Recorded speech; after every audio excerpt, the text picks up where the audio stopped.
Ensuite, en numéro 5, nous avons Éric Régis Fioril de l'Île-de-France, créateur de Démosophie, site politique sans politique.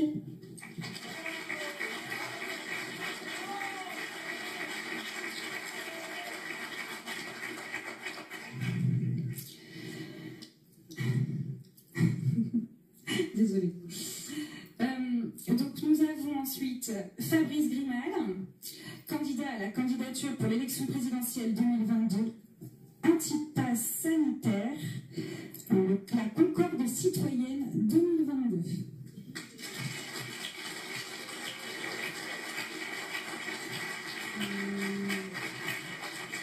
Ensuite, nous avons Adélaïde Joran de Dordogne, qui a fait une grève de la faim contre le pass sanitaire.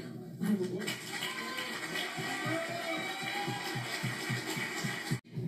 Oui, Fiori. Monsieur Fiori, allez-y.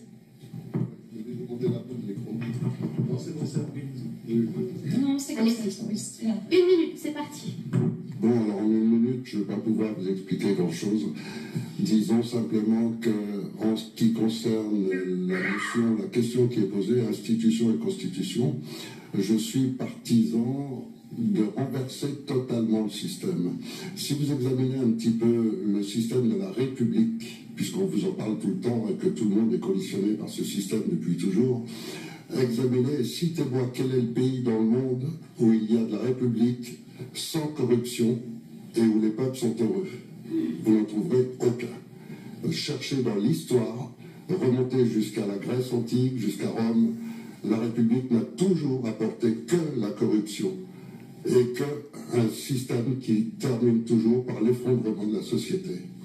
Alors, je pense, moi, qu'il est temps aujourd'hui que l'humanité change complètement et qu'au lieu d'avoir un gouvernement qui soit une autorité sur le peuple, j'estime qu'une gouvernance, c'est le peuple qui doit décider.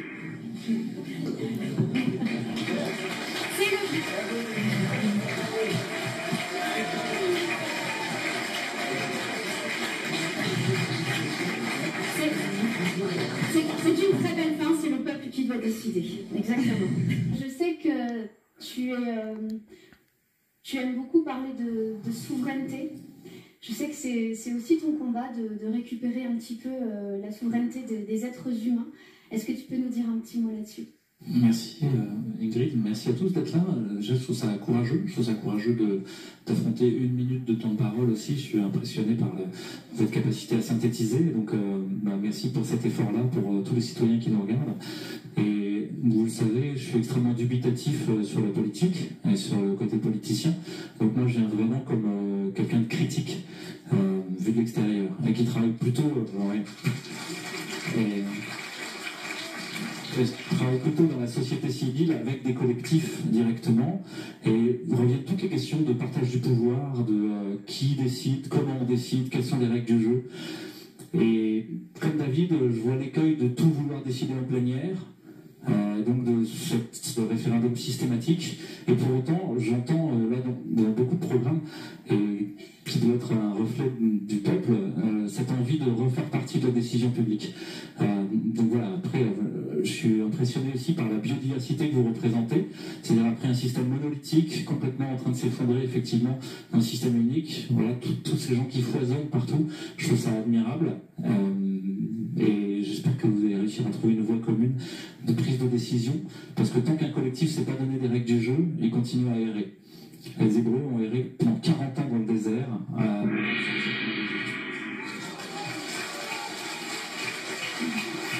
Merci. Parce que c'est vraiment pas évident de s'exprimer en une minute. Du coup, on donne la parole à Shakura Topal. Des petits accessoires à vous montrer.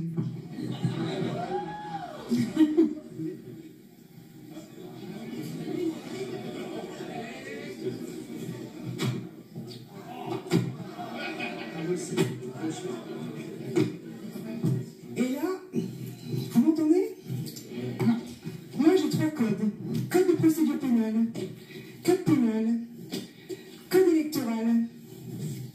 Il y en a sous contrôle de Maître Buzard, 73 je crois en action, là. 73 codes. Voilà, et David, pardon, Maître David Guillon. Donc comment voulez-vous que les citoyens n'ignorent pas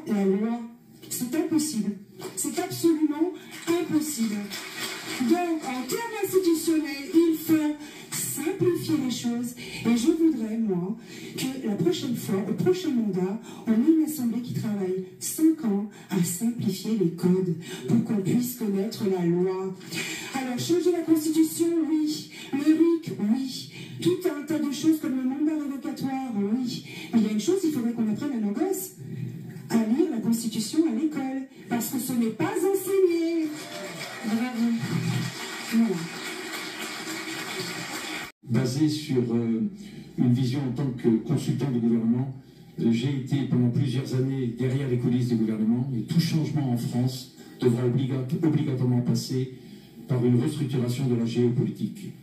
Et je sais que c'est un discours peut-être très dur aujourd'hui à comprendre, mais aucun changement en France pourra se faire si nous n'avons pas avant négocié la géopolitique de notre pays. Et chose qui a été faite il y a 6 ans en arrière par le Rassemblement des droits de l'homme, tout changement en France ne pourra que se faire sous cette condition.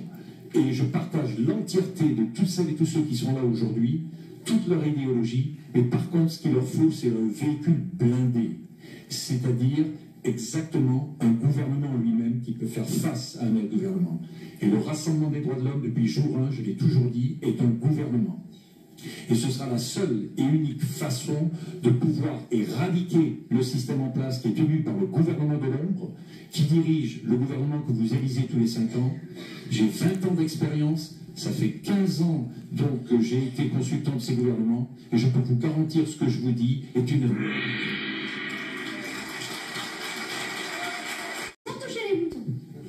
Merci beaucoup. Mais bonsoir. Moi aussi, je suis très heureux d'être là.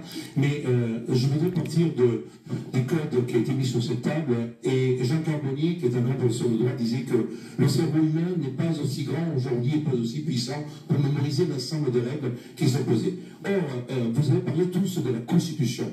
La Constitution est le symbole de l'unité d'un peuple.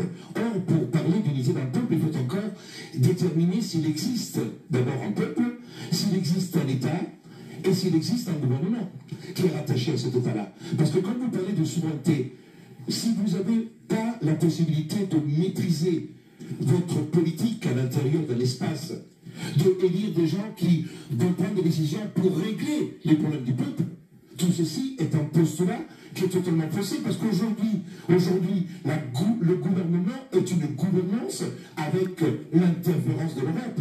Je vous rappelle tout simplement que nous avons abandonné notre souveraineté monétaire, avec nous ne battons plus de nez.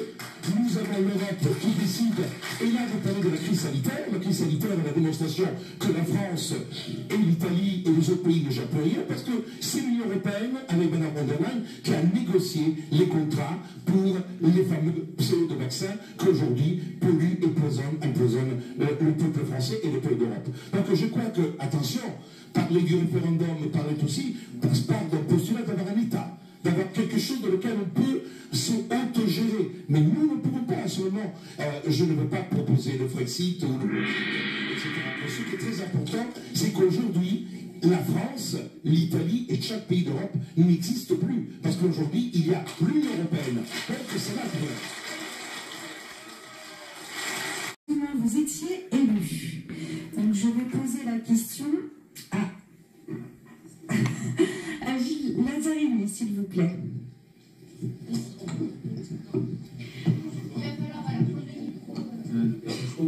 Oui, bonsoir. Mes meilleurs voeux pour cette nouvelle année.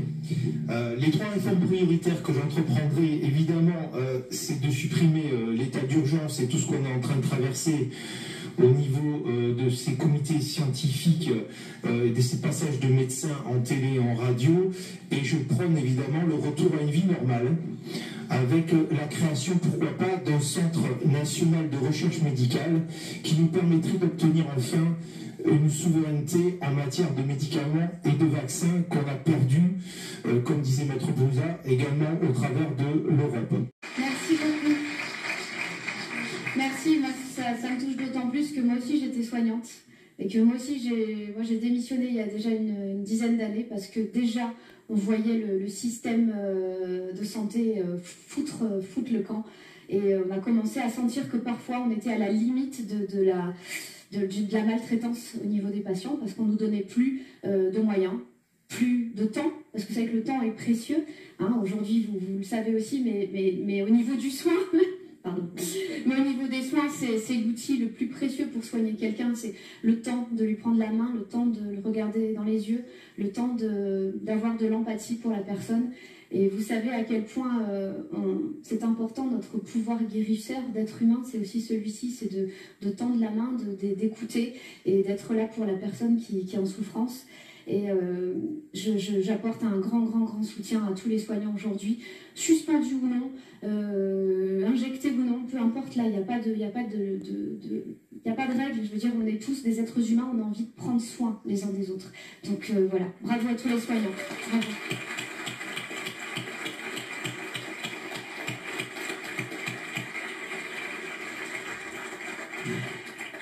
Monsieur Argillier, vous vouliez aussi évoquer cette question. Allez-y. Les mesures que j'ai prises seront mises à exécution immédiate. 1. Éradication totale du système en place de par la force de frappe des banques de données dont je suis propriétaire. 2. Éradication totale des accords géopolitiques qui jusqu'à présent n'ont pas été en faveur de la France, et cette fois-ci bien au profit des Françaises et des Français. 3. Sortie de l'Europe. Sachez que en 2015, 60% des accords géopolitiques de notre pays, au travers de la banque de données, du gouvernement. Apparemment, il y a un souci de... Est-ce que vous m'avez...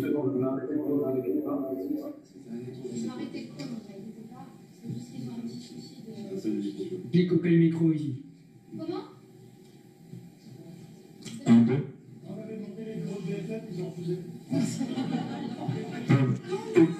On ne se demande pas pourquoi. Est-ce que vous m'entendez là? Oui, c'est bon, allez-y. Écoutez, je vais répondre très clairement. Allez-y. Les mesures que j'ai prises pourront être mises à exécution immédiate, c'est-à-dire dans l'heure. 1. Éradication du système en place. De par la force de frappe des banques de données dont je suis propriétaire. Les 3 dernières, je les ai acquises le 30 septembre 2021. 2. Éradication des accords géopolitiques au profit des Françaises et des Français. Accords géopolitiques à 60% déjà négociés en 2015 pour vous, Françaises et Français, de par mon groupe de consultants. 3. Sortie de l'Europe. 4.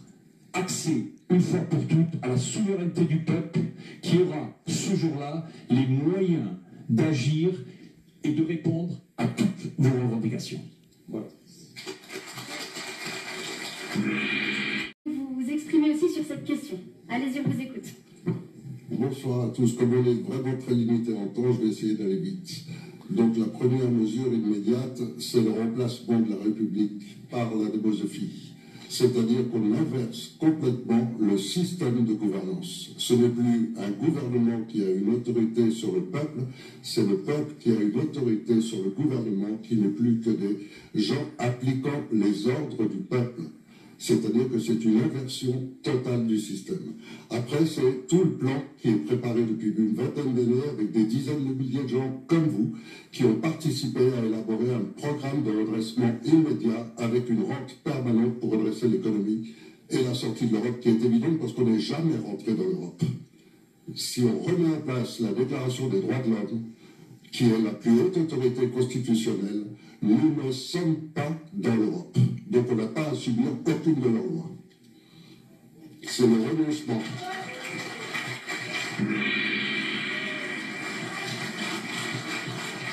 Merci. On va laisser la parole à Jérémy Clément. Oui, alors, vous avez vu qui va arriver dans le temps au téléphone, vous avez Étienne Chouard aussi qui essaie de se connecter, vous avez Fabrice Division qui essaie de se connecter, vous avez Martine Bonner qui sera là en deuxième partie d'émission, elle est aussi dans l'hémicycle. Au-delà de ce qu'on entend, déjà un grand merci à tout le staff, un grand merci à Olive, un grand merci à Jean-Marc Governatori qui nous a permis de pouvoir organiser ça dans un délai. Jérémy, un tout petit peu, on te laisse du temps, moins près de la bouche. D'accord. Bon, pour rester sur le sujet des idées, il est vrai qu'aujourd'hui, on a besoin d'un changement constitutionnel, on a besoin de reprotéger nos institutions, les revaloriser, leur donner plus d'autonomie, plus de contrôle, on a besoin de plus de citoyenneté, mais j'espère aussi que dans toutes les mesures, il y aura aussi des mesures que beaucoup attendent, c'est le pouvoir d'achat, c'est le pouvoir de vivre, c'est l'écologie solidaire, c'est l'écologie alimentaire, c'est l'écologie énergétique. Aujourd'hui, on a besoin de solutions, on est capable de remplir un frigo et de vivre dignement. C'est ce qu'a fait aujourd'hui qu'on est tous réunis ici, des antipasses, des gilets jaunes, des citoyens en colère, et même des gens lambda. Et je pense qu'il faut qu'on s'accentue là-dessus, donc impatient d'entendre toutes ces propositions. Ils ont tous des sites internet, n'hésitez pas à aller jeter un coup d'œil, parce que c'est que des petits bouts qui traînent. Merci à vous en tout cas d'être là. Moi, j'y connais rien en politique. D'ailleurs, les Mamans Louves, on n'a pas du tout de parti politique, je tiens à le dire. On est très méfiants sur la politique, voilà. Et sachez juste une chose, nous, ce qu'on attend, les mamans, les papas aussi, je pense, c'est que vous imaginiez tout ce monde que vous voulez, vous prétendez vouloir refaire, avec le fait de mettre les enfants au centre de tout. Je veux bien qu'on parle des animaux, je veux bien qu'on parle du pouvoir d'achat, je veux bien qu'on parle de tout, mais les enfants, c'est notre responsabilité.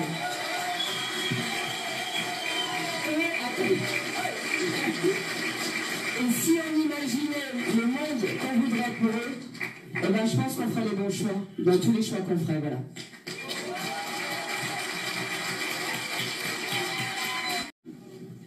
Est-ce que ce serait... c'est prêt ou pas? Salut à tous, c'est Olive. Olive! Salut les amis. Alors je suis vraiment désolé, ce soir je ne serai pas en présentiel sur le plateau.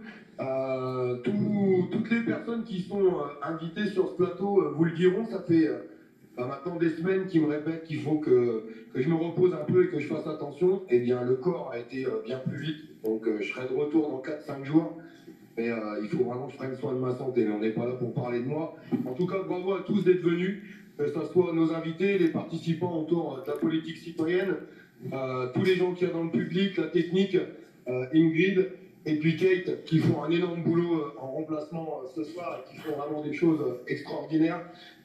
C'est 2 mois de boulot, cette émission.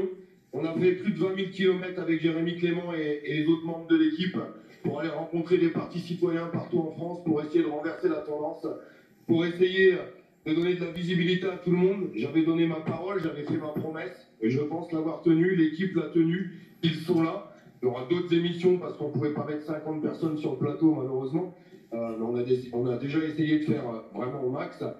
Pour moi, le combat il va continuer, je reviendrai dans 3-4 jours. Il y a un gros combat à mener, vous êtes tous au courant de ce qui est en train d'être voté à l'Assemblée. J'appelle pas ça de la démocratie. Malheureusement, j'emploie ce mot maintenant, même si j'ai du mal, mais ça ressemble plutôt à une dictature aujourd'hui, ce qu'on est en train de nous imposer à nous et à nos enfants. Et puis il y aura la sortie de crise, parce qu'il y a le Covid. Aujourd'hui, d'ailleurs, Macron, il est content, on parle que de ça depuis 2 ans et demi, mais on ne parle pas de ce qu'il n'a pas fait, et ça c'est triste. Et il y aura la sortie de crise, un énorme combat derrière, après cette sortie de crise Covid. Aujourd'hui, on doit se rassembler, on doit s'unir, on doit s'aimer, on doit se tendre la main. Et j'espère voir naître, et c'est pour ça qu'on s'est donné beaucoup de mal, et que je me suis donné beaucoup de mal aussi à travers tout ça pour essayer de rassembler un maximum de monde. J'espère voir naître une très grande force aujourd'hui, politique citoyenne comme je l'appelle. Toutes ces personnes qui sont aujourd'hui sur ce plateau, j'espère qu'ils finiront avec vraiment du plus profond de mon cœur à se rassembler, parce qu'il faut qu'on bosse ensemble. Il faut vraiment qu'on bosse ensemble.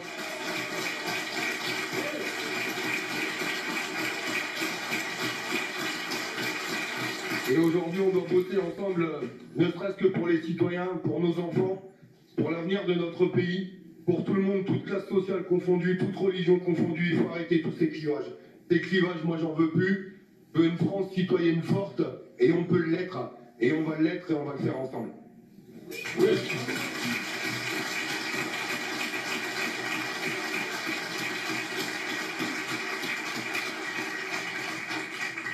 Merci. Alors un grand merci parce que j'ai vu que le public c'était plein et franchement ça m'a fait chaud au cœur et j'ai aucune honte à dire parce que je suis quelqu'un qui réagit beaucoup avec mes émotions.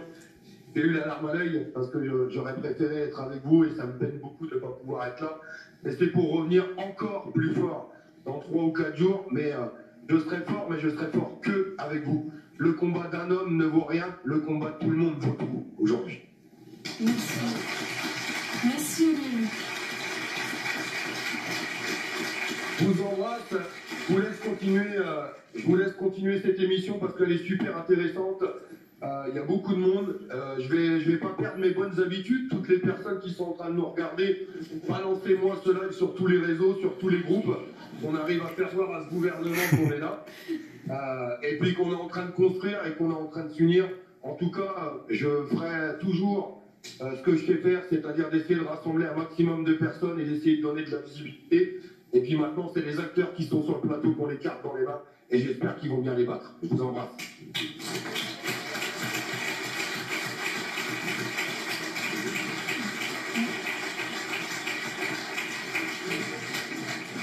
Merci Olive, merci pour ton initiative et puis on essaie nous de rester voilà, solidaires et unis parce que comme tu dis, on est forts tous ensemble. Christophe?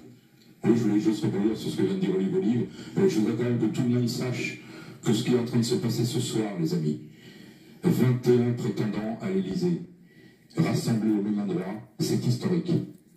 Donc sachez-le, et on va faire de grandes choses toutes et tous ensemble, unis, tous ensemble, pour nos enfants.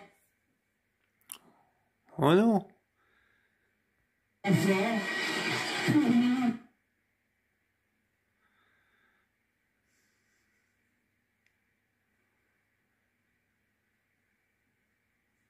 Tous les parents et puis pour toutes les générations qui...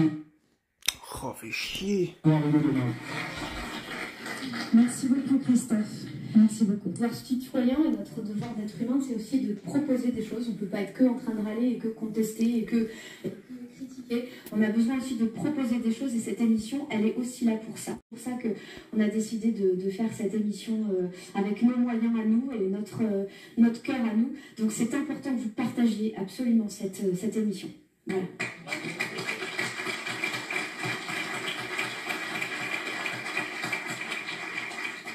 Allez, troisième question.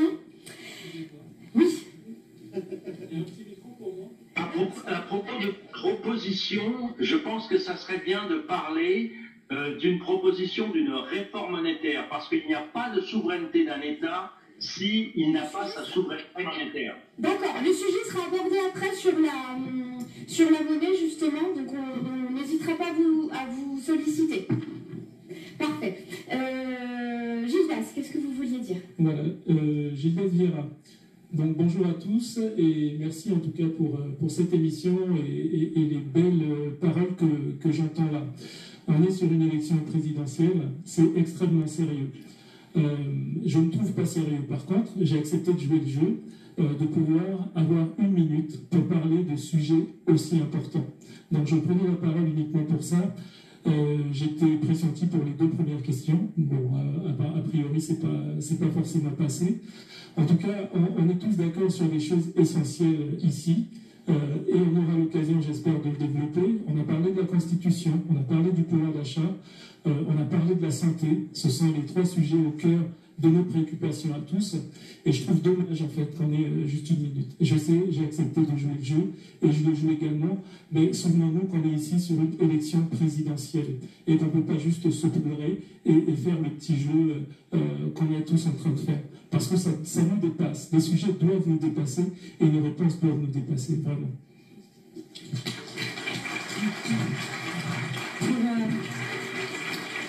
Merci Gildas.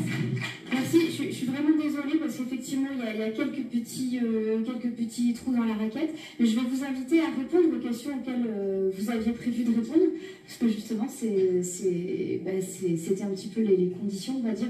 C'est vrai qu'1 minute c'est pas beaucoup, on en est conscient.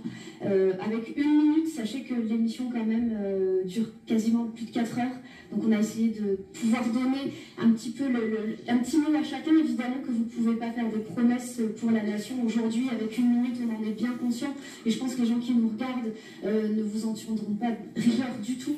C'est vraiment pour pouvoir juste vous présenter, que les gens sachent un petit peu que vous existez, en fait. Parce qu'aujourd'hui, il y a tellement de choses qui sont cachées, il y a peu d'informations sur tout ça. Donc c'était un petit peu ça, le but de l'émission, c'était de vous mettre un petit peu en lumière et de se dire, il y a des citoyens qui se présentent aussi à la tête du pays, parmi les citoyens et pour les citoyens. Alors si vous voulez bien, du coup je vous pose la question, en termes institutionnels et constitutionnels, que propose-t-il? Excusez-moi, je suis pas sûr d'exister en 1 minute. C'est pas ça le sujet. Le sujet est plus profond que ça. Moi, je veux bien laisser mon tour pour toutes les autres questions et de prendre 5 minutes pour pouvoir expliquer et aller au fond des choses. Parce que c'est ce qui m'intéresse vraiment. Donc maintenant, je vais faire comme ça. Ok, on fait comme ça. Ça marche, parfait. Vous me direz à quel moment vous voulez... Moi, je voudrais juste réagir sur une petite chose. Sachez qu'il n'y a pas de petits candidats. Il y a des candidats. Ils sont invisibles aujourd'hui, mais à nous tous de faire en sorte que nous soyons toutes et tous visibles demain. Très important. Et c'est quelque chose qui tient à cœur à Jean Lassalle. Et n'est pas invité sur les plateaux parce que justement, toutes les vérités ne sont pas bonnes à dire. Oui. Alors, hop là. Et vous croyez que je ne vois pas? J'ai un compteur interne, moi. Et 30 secondes de plus. La question, troisième, je vais réussir à la poser, oui. Sur le sujet du pouvoir d'achat, quelles sont vos mesures? Et là, je m'adresse à Adélaïde. À ma famille, ma cousine, âgée de 39 ans, est décédée d'une embolie pulmonaire massive 15 jours après, presque 15 jours, à peu près 15 jours après son injection de la seconde dose du vaccin Pfizer. Donc j'étais là pour dire ça, c'est des témoignages qui ne sont pas assez représentés dans les médias, qui sont censurés sur les réseaux sociaux, et on n'en parle pas assez, et je suis là pour ça. Voilà. Merci beaucoup. Merci.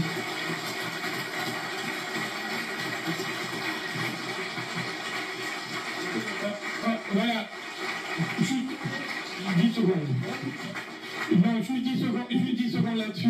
Je tiens à vous signaler que le film Les Enfants de la Liberté, je ne garderai pas un centime. Tout est reversé. Par contre, tous ces témoignages-là, comme celui que vous venez d'entendre, je peux vous dire, j'ai travaillé pendant 6 mois avec ma fille, et quand ils vont arriver dans les cinémas, vous allez trembler. Aussi, merci à tous pour votre attention. Merci à toute l'organisation qui est difficile. Le secteur de santé est investi par des investisseurs qui sont du domaine de la data et du domaine qui souhaitent une digitalisation et une numérisation progressive du soin. Et par les industriels du médicament et des produits de santé du biomédical. Donc il y a un problème de pouvoir, il y a un problème de souveraineté, encore une fois. Est-ce que le secteur de santé, est-ce que le secteur de l'éducation ont vocation à ce que leur data hub soit possédé par Microsoft aux États-Unis? Je crois qu'il y a un vrai problème d'indépendance et un choix collectif à faire qui peut être du domaine et du ressort de l'élection présidentielle, qui est est-ce que ces secteurs-là ont à être du domaine marchand? Est-ce qu'ils doivent être de l'économie ou est-ce que c'est autre chose? Moi, je pense qu'il faut sortir ces secteurs-là de la question économique. Deux éléments majeurs qui conduisent notre pays qui sont totalement ignorés et qu'on oublie complètement. Le premier, c'est le Deep State. Pas une seule fois, personne n'en a parlé. Et ça, c'est... Non, je me permets, je suis le premier témoin de cela, et moi je vais vous dire très honnêtement, ce sera peut-être ma dernière minute. Oui, non, parce que le système, il y en a pas. Et donc la plupart des gens n'ont aucune idée de ce qui se passe réellement en France. Et des milliards qui sont pillés du pays régulièrement depuis des dizaines d'années. Tout à fait. Qui fait qu'en réalité, toutes les petites mesures dont on parle ici n'ont pratiquement aucune incidence, car il y a un autre phénomène que le Deep State. C'est le plan global. La France est supervisée par une entité qui est au-dessus. Et donc les gens ici, et la France ici, et le gouvernement ici, n'a aucun pouvoir. Ils font partie d'un programme général. Et tant que vous n'avez pas compris ça, toutes les petites mesures dont on parle, c'est bien mignon, mais on restera dans le même système sans aucune possibilité de changement. Et quand j'ai parlé qu'il fallait changer de système, et non pas changer les hommes à l'intérieur du système, c'est parce que le système lui-même, de toute façon, nous condamne. En revanche, si on change le système lui-même, on se donne une chance d'être un exemple pour les autres pays. Et si vous voulez bien comprendre ça, il faut mettre au point cet autre système et le transmettre à tous les pays voisins. Je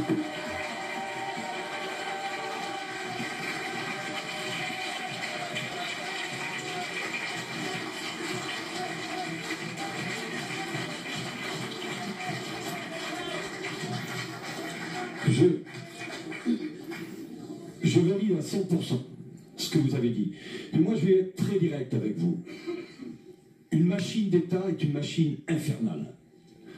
Tout ce qui a été dit aujourd'hui, je valide à 100%. Mais si vous n'avez pas la connaissance, la technicité derrière ce qui se passe, les coulisses d'un gouvernement, rien ne pourra se faire en France.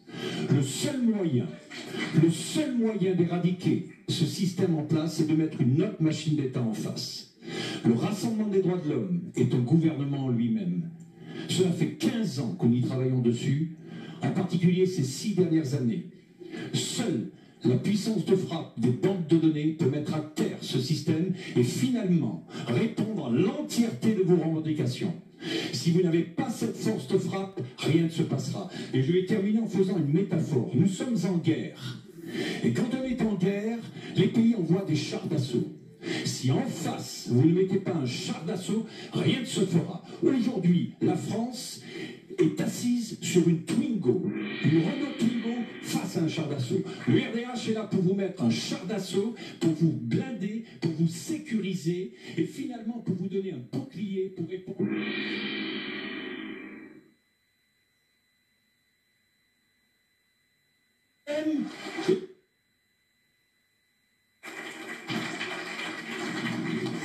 Il y a un petit... Son micro, il termine par « Je vous aime ». Avec franchise et authenticité. Merci. Merci, Billy. Vous y arriverez. C'est vraiment ce que je... Pardon? Comment sont les Ukrainiens il y a quelques années, ils sont pris une date, du jour au lendemain, c'est tout. On parle d'un sujet tout à fait différent. Je vous parle de blinder vos revendications. Allez, on en discutera peut-être après, justement, lors de l'autre partie de la soirée. Fabrice Grimal, je crois que vous vouliez vous exprimer. On est dur de passer après ça, si tout est dans tout et qu'on peut rien faire parce que le Deep State fait tout. Bon, on propose quand même des mesures qu'on a chiffrées. Bon, je parlais de l'abolition du pass sanitaire sur la santé, évidemment, il y a le retour du secret médical, de la liberté. Je vais demander à Gilda Viera de prendre la parole, s'il vous plaît. En tout cas, sachez que, moi, à écouter un petit peu ce qui se passe là, je trouve qu'il y a des très bonnes idées qui parfois sont différentes, qui peuvent être complémentaires, et c'est peut-être aussi ça c'est peut-être cette soirée qui peut aussi permettre ça, comme nous on le fait des fois dans les rassemblements dans la rue, c'est d'allier nos forces, d'allier nos idées, et ça va être aussi ça, c'est pas que faire cavalier seul quand on est à la présidence de la France.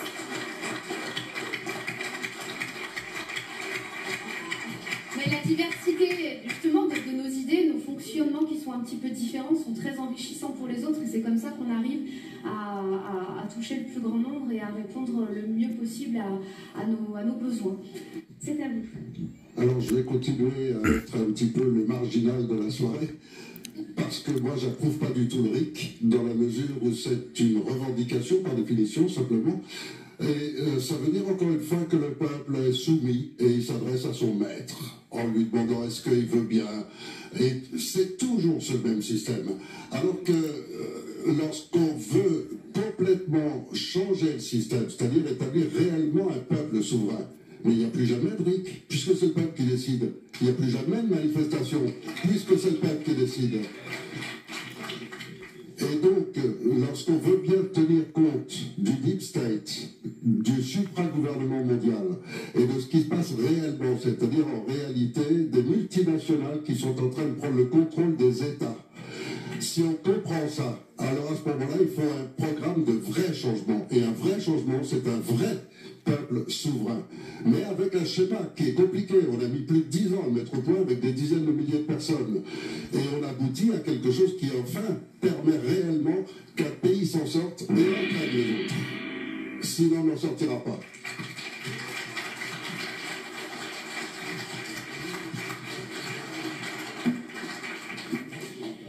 Merci beaucoup. Ce n'est pas une revendication. Et depuis le début des Gilets jaunes, qui ont parlé du RIC, c'est un outil pour pouvoir justement donner son avis et surtout décider. décider. Donc un RIC en toute matière. Donc c'est ce que veut le peuple, c'est ce que veut 80% des Français. Et c'est ce que nous refuse et nous... Non, on est d'accord. Mais est-ce que vous avez expliqué en disant que le peuple décidera demain et fera donc, une fois qu'il aura repris sa souveraineté, fait qu'on vivra dans un RIC, un référendum d'initiative citoyenne, c'est-à-dire que... Conseil national de transition. On l'appelle comme on veut, mais Transition. on est tout à fait d'accord. Et en même temps, ce CNT, bah, c'est nous tous. Oui, oui, tout à fait. On est le peuple français. Donc voilà, on Donc peut après, bien sûr, et c'est ce qu'on va faire demain. Donc on n'a pas besoin de RIC. On va le vivre le RIC. On va le vivre tous ensemble. Faisons-le ensemble. C'est exact.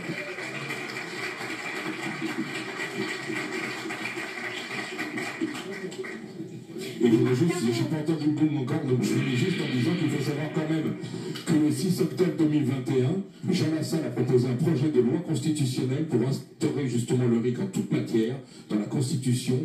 Ça s'est passé le 6 octobre 2021. Il travaillait avec... Ah voilà.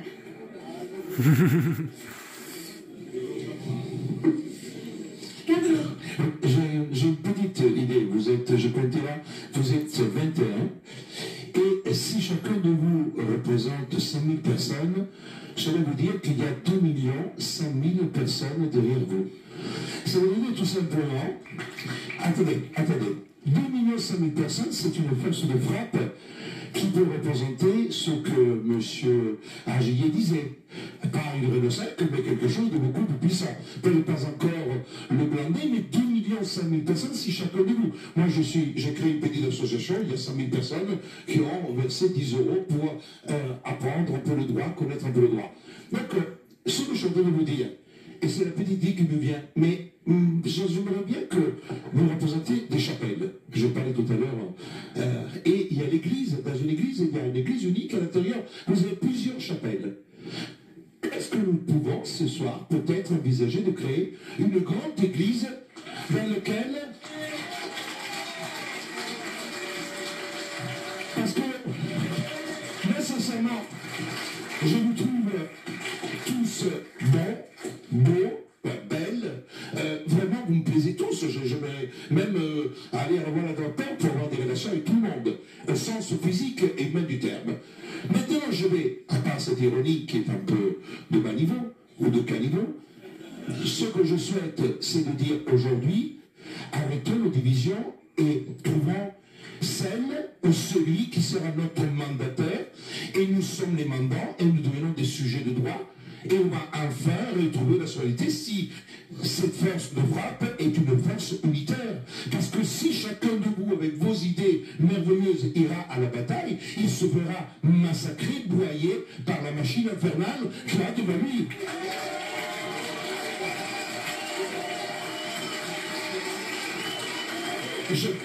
Excusez-moi, ça me paraît quasiment une évidence. Et c'est vraiment peut-être l'opportunité que nous avons de cette manifestation. Vous avez dit tout à l'heure, vous avez beaucoup plus d'expérience que moi sur le plan politique, moi je n'en ai pas, que c'était peut-être la première fois dans l'histoire, effectivement. Moi, ça fait 37 ans que je suis en France, c'est la première fois que je vois un meeting avec des candidats, des futurs candidats à la présidentielle, qui se retrouvent ensemble, qui ont l'opportunité de parler.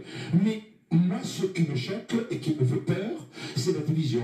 Donc moi, j'aimerais trouver notre représentant, celui qui porte nos espoirs, notre envie de liberté, et après, sincèrement, les idées de chacun ensemble, mais vous êtes extraordinaire, on pourrait vraiment changer le monde. Voilà.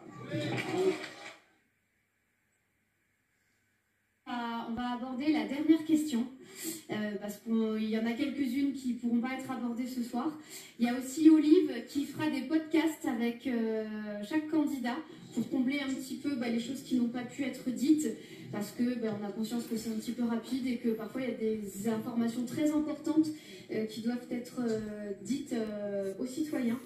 Voilà, donc vous contactez Olive et puis les informations importantes avec des dates qui arrivent très rapidement, vous n'hésitez pas à lui transmettre et il passera le message.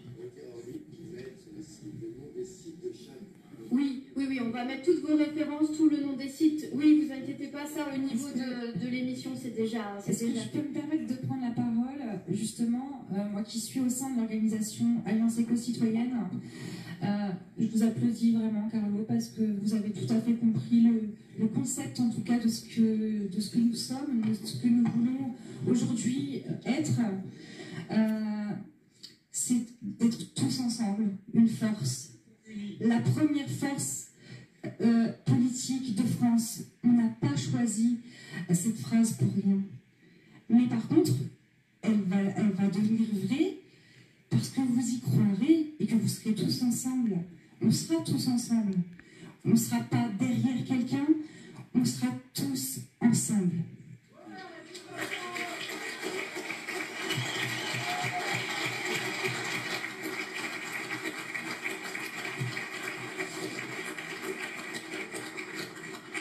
Alors, je vais vous expliquer un petit peu, on va faire une dernière question pour les candidats. Et puis ensuite, ce sera la parole qui sera donnée à nos invités, justement, et à quelques personnes dans le public. Vous pourrez interagir. C'est ça que tu voulais me dire? Oui. Ce sera... voilà, oui. Voilà. Comme ça, on essaie de garder... Ouais, j'ai quelques instructions, alors c'est pas contre vous, c'est que des fois, je suis obligée j'exécute. Voilà, sachez que j'exécute parfois. André Debiaz, est-ce que vous avez envie de dire un petit mot? Parce que je vais vous laisser la parole avant d'aborder cette dernière question. Parce que parfois, voilà, il y a des candidats qui décident de ne pas prendre leur minute à chaque question et puis de parler un petit peu plus longuement à la fin. Donc voilà, allez-y. Écoutez, déjà, je voulais vous remercier de m'avoir invité. J'ai été invité à la dernière minute. Alors, je me présente, je m'appelle André Debiaz. Vous n'avez pas eu l'occasion de me présenter tout à l'heure parce que je ne suis pas forcément connu dans le milieu politique.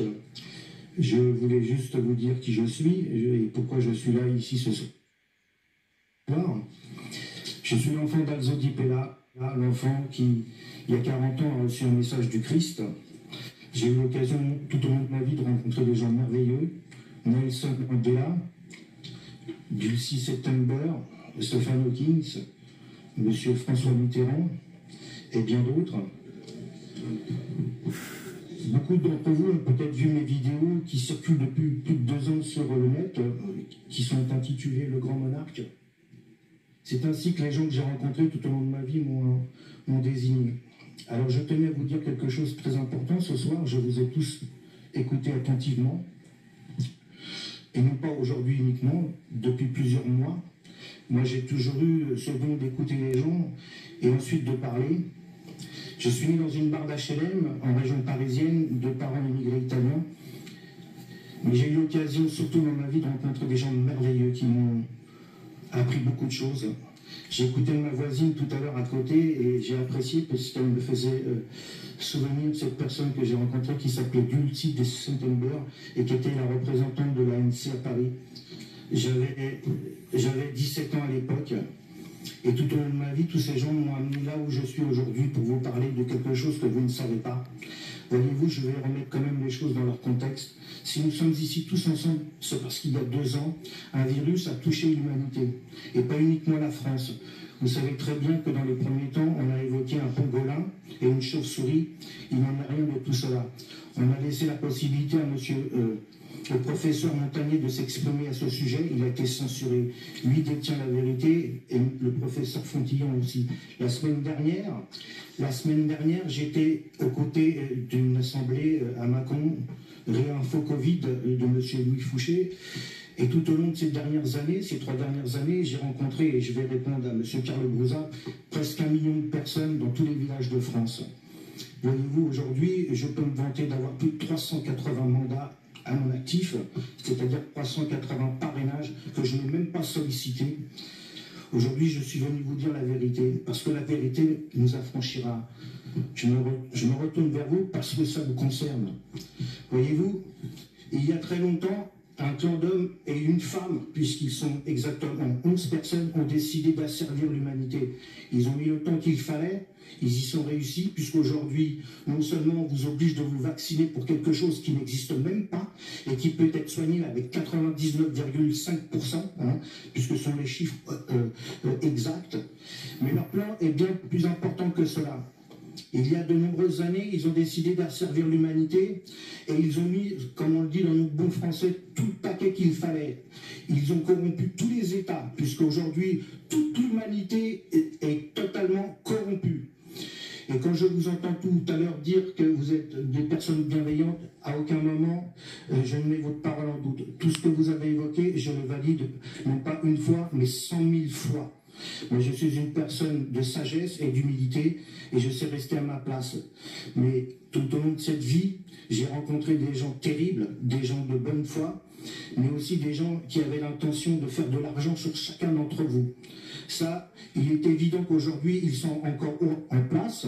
Vous les avez tous rencontrés en grande partie, soit dans des meetings au moment des élections, et je ne veux même pas citer leur nom parce qu'ils ont utilisé la politique pour s'enrichir personnellement. Ils ont vendu la France au moment de la mondialisation. Aujourd'hui, nous sommes en possession de rien, nous ne décidons de rien. Et nous sommes devenus les esclaves d'un système totalement corrompu, qui a décidé de nous asservir. Vous le savez très bien qu'il existe un monument aux États-Unis, en Géorgie exactement, qui décrit 10 commandements et qui sont bien précis. Le premier est celui d'asservir et de déterminer l'élimination de 75% de la population. Ce sont toujours les mêmes personnes. J'en ai rencontré quelques-uns d'entre eux et ils savent que je suis déterminé à vaincre, puisque le premier message d'Alzo Di Pella, M. Carlo Brusa le connaît très bien, puisqu'il est né dans un village qui n'est pas loin. J'ai eu la chance en mars dernier d'aller avec un ami que je considère comme exceptionnel. Vous le connaissez tous, il s'appelle Pierre Barnias. Il a insisté à venir avec moi pour fêter les 40 ans de l'apparition d'Alzo Di Pella. Et dans l'un des messages d'Alzo Di Pella, le premier était le suivant: tu vivras le temps où les gens mangeront leur chair pour survivre, il te faudra alors être fort pour les sortir de remords. Voyez-vous, quand vous avez une dizaine d'années et vous recevez des messages comme ça, il n'y a pas un jour, messieurs, dames, vous qui m'écoutez ce soir, il n'y a pas un jour où ma vie a basculé. Je suis resté toujours dans mes bottes. J'ai écouté le message christique du Christ, puisque ce soir-là, il n'y avait pas uniquement le Christ, il y avait la Sainte Mère et Saint Philibert, un saint très connu en France. À eux trois, ils ont laissé une empreinte dans un mur que tous les spécialistes du monde qui sont venus voir ce mur n'ont pas compris. Comment se fait-il qu'un enfant apparaît dans ce mur? Comment se fait-il que le Saint-Père Jean-Paul II puisse apparaître alors qu'il n'avait toujours pas reçu la balle, puisqu'il s'agit d'un message christique lié au 3e secret de Fatima? Aujourd'hui, vous avez la possibilité...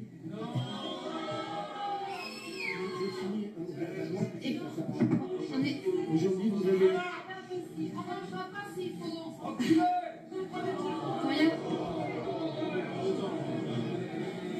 Est-ce qu'on peut demander à la régie de remettre un petit peu de temps, s'il vous plaît, pour André de Biase? Merci. Allez-y, on peut terminer.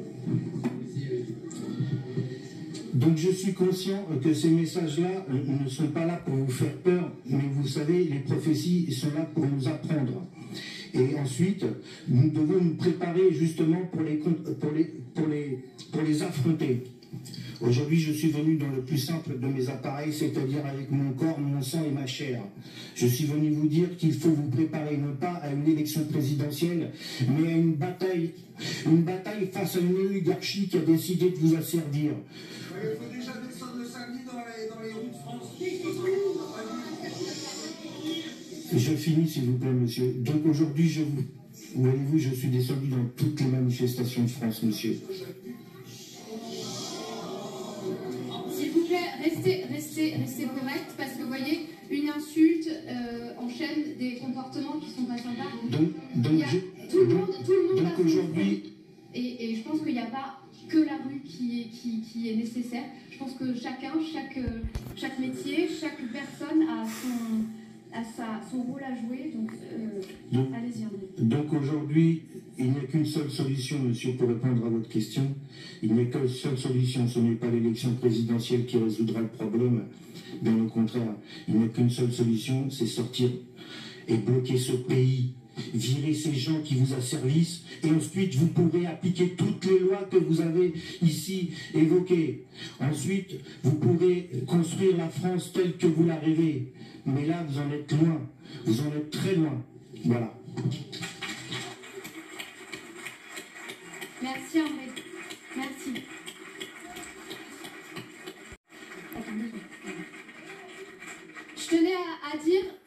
Je tenais à préciser de la part de la régie que si vous avez été coupé, c'est pas du tout lié à votre message, c'est vraiment lié au fait du respect du temps de parole de chacun, sachez-le. Voilà. Voilà, mais quand vous avez demandé à ce qu'il continue et qu'il puisse terminer, il n'y a pas eu de souci. Voilà. Sachez-le. Merci André. Alors, juste un mot, très très court. J'ai entendu ce soir des gens brillants s'exprimer et je serai prêt à les soutenir du mieux que je peux. Par contre, je me désolidarise complètement du genre de prêche que je viens d'entendre.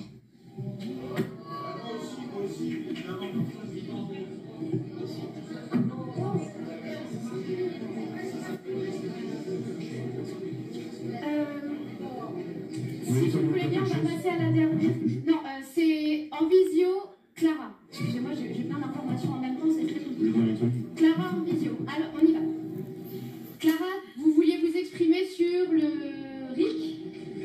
Oui, comme le nom de mon mouvement l'indique. Non, plus sérieusement, je vais vous laisser pour la simple et bonne raison que quand j'ai rejoint ce débat, et ça fait maintenant 3 heures qu'on débat, et je suis ravie d'entendre les propositions de tous ces projets, les règles qui avaient été données, et Jérémy, les règles que tu m'as données, étaient qu'on choisissait les questions, qu'on répondait aux questions qu'on avait choisies, et qu'il y avait une équité du temps de parole.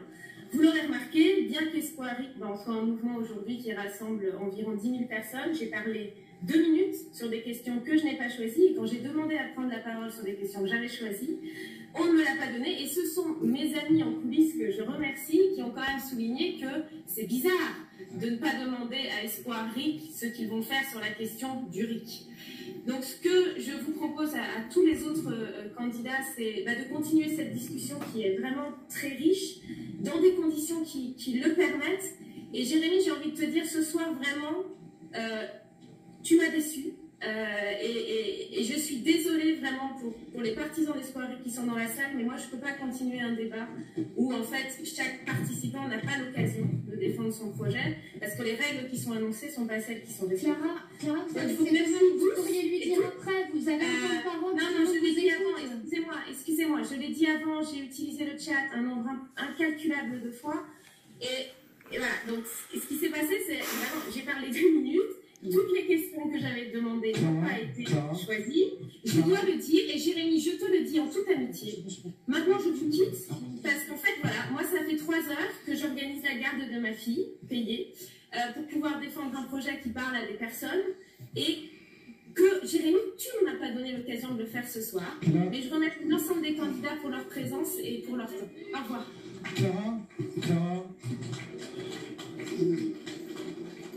Clara est partie. Bon, j'allais dire à Clara que ces minutes qu'elle n'a pas eues, qui lui manquent tant pour pouvoir se présenter, elle aurait pu les prendre maintenant, néanmoins elle a préféré exprimer sa déception. Bon, il n'y a pas de souci, ça fait partie du jeu, et puis c'est aussi ça la démocratie. Nous, on prétend pas être parfait ou avoir les clés de tout. On a monté un truc très très vite en quelques semaines avec les aléas que ça comporte. Et moi, franchement, à titre personnel, je suis content du résultat. Maintenant, ce qui m'importe, je vais vous le dire,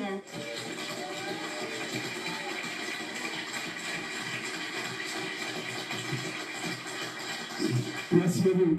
Moi, pour moi, le résultat, on a fait tout ça pour une seule raison. On a capitalisé des fonds. On a capitalisé au sein de l'Alliance éco-citoyenne un maillage territorial où on n'est pas les seuls. Il vaut ce qu'il veut, mais il est là. On a aussi capitalisé sur une visibilité média et réseau permanente. Et nous, si on a organisé cette soirée, c'est que notre souhait, et ça va être l'objet de la dernière question qui sera posée par nos 2 animatrices, c'est que nous, on aimerait savoir qui demain est prêt à retravailler sur ses parrainages pour être sûr qu'on ait une candidature le 5 mars et pas 0 sur 60 annoncés. Je vous remercie.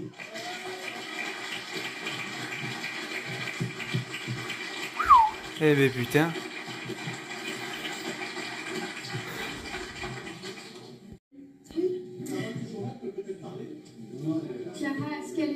ou pas? Elle est figée. Bon. Sachez vraiment que, enfin, c'est pas évident, mais on a vraiment fait de notre mieux et on a voulu pénaliser personne, mais c'est une sacrée gymnastique technique, d'organisation, de logistique, de mails, enfin, comme je vous disais tout à l'heure, c'est très difficile de récolter toutes les informations de chaque candidat, et il y a eu des petites choses. Merci.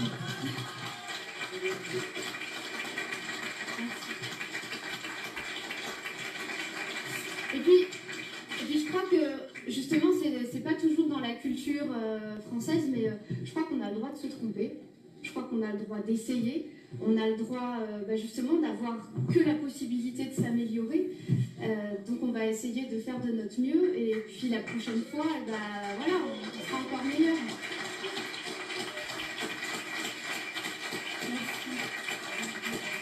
Allez, justement, on va parler de la dernière question, qui est une question justement de solidarité, de se serrer les coudes et de savoir si vous, tous les candidats, que vous êtes là, on va parler de parrainage, on va parler d'alliance, on va parler justement de partager des idées, de partager les questions. Donc la question est la suivante. Commun vos promesses de parrainage autour d'une candidature citoyenne unique à la présidentielle et à travailler activement avec les autres candidats dans cet objectif.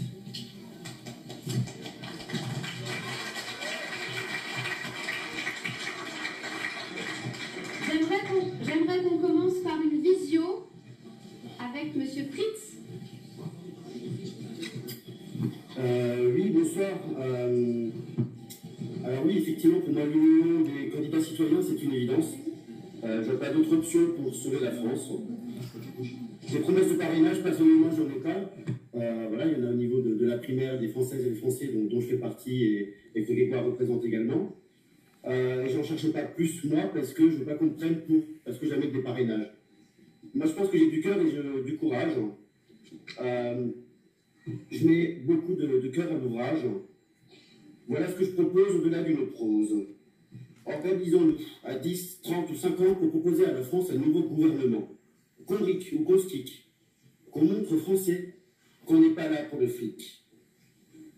Pouvoir partagé. La République, c'est un pouvoir partagé. Réalité démocratique. Ensemble, on va s'aimer. Je pense qu'on peut y arriver. Après, c'est une question de méthode. Je pense qu'on devrait se retrouver tous ensemble un week-end pour que chacun, en fonction de ses contraintes professionnelles, puisse... Personnellement, je tiens à vous dire que je suis plus qu'heureux ce soir de voir vous tous réunis pour la même cause, la même idéologie. Je vous admire et je vous soutiens à 100%. Sachez-le. La seule contribution que je puisse vous donner ce soir, c'est le véhicule qui va vous permettre à réaliser l'entièreté de vos revendications. Je sais que c'est peut-être un discours qui est difficile à comprendre, mais une machine d'État est une machine infernale. Si vous ne connaissez pas les rouages de cette machine, malheureusement, le gouvernement de l'homme qui vous dirige depuis des décennies continuera et perdurera en commençant par avril 2022. La contribution que je fais est la suivante. Je vous mets à disposition le véhicule nécessaire pour que chaque Française et chaque Français, finalement, ait l'obtention de chaque revendication. Et je pèse le poids de mes mots. Je terminerai là-dessus en vous disant merci de m'avoir invité déjà, 2, d'essayer de comprendre d'où je viens, parce que je sais que cela est un discours différent, car je ne suis pas un homme politique, je suis un visionnaire avant tout, et avant tout un consultant de gouvernement. Et malheureusement pour moi, j'ai vécu l'horreur de cette machine infernale, et j'ai décidé pour des raisons privées de rendre aux Françaises et Français ce que les Françaises et les Français ont donné à la France. Voilà. Merci beaucoup Philippe. Merci. De parrainage, je les mettrai bien évidemment au service de la France, au service des personnes qui sont ici présentes. Et je voudrais juste finir par une chose qui est très importante pour moi, c'est l'amour qui sauvera l'humanité. Je voudrais juste dire au monsieur qui est à côté de moi, je l'invite à me rencontrer une prochaine fois autre part et il se rendra compte que je ne suis pas un prêcheur. Malheureusement, j'ai une obligation de vous donner ce message-là, même s'il n'est pas beau à entendre. Et je suis la première victime puisque je vous rappelle quand même que j'avais une dizaine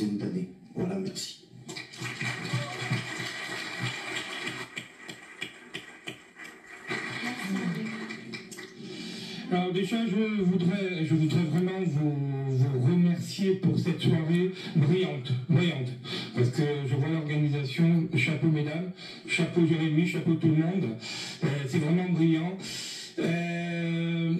Personnellement, je donnerai mon soutien à chacun d'entre vous, mais bien entendu, je ne parle pas en mon nom, je ne suis pas Jupiter, vous l'aurez compris. Donc, je travaille sous l'étiquette l'écologie au centre. Donc, je me plierai aux consignes de l'organisation avec laquelle j'ai librement choisi de travailler. Donc, juste, j'avais dit que je serai un tout petit peu plus long à la fin. Ce que je voulais vous dire aujourd'hui, moi, comme vous l'avez entendu, je suis un journaliste, je suis un cinéaste. Donc, en général, je ne fais pas ce genre d'exercice. J'ai besoin d'un temps de réflexion, j'ai besoin d'écouter les gens, j'ai besoin de me faire une appréciation et ensuite je fais des films. Donc, ça, c'est mon travail réel. Et ce que je peux vous dire, c'est qu'aujourd'hui, le film sur lequel on a travaillé pendant 6 mois est effarant. Aujourd'hui, on a voulu donner la parole à tout le monde parce que la parole a été confisquée d'une manière unilatérale depuis maintenant au minimum 18 mois, mais bon, on va dire que ça va beaucoup plus loin. Et nous avons voulu donner la parole à tout le monde en fait, y compris les gens de la République En Marche, y compris des députés, y compris les parlementaires. Ce que je peux vous dire, c'est qu'aujourd'hui, on a des gens qui discutent avec vous d'une manière tout à fait simple, tout à fait convaincante, et puis au milieu d'une discussion de 3 minutes qui vous dit on sait, le vaccin tue.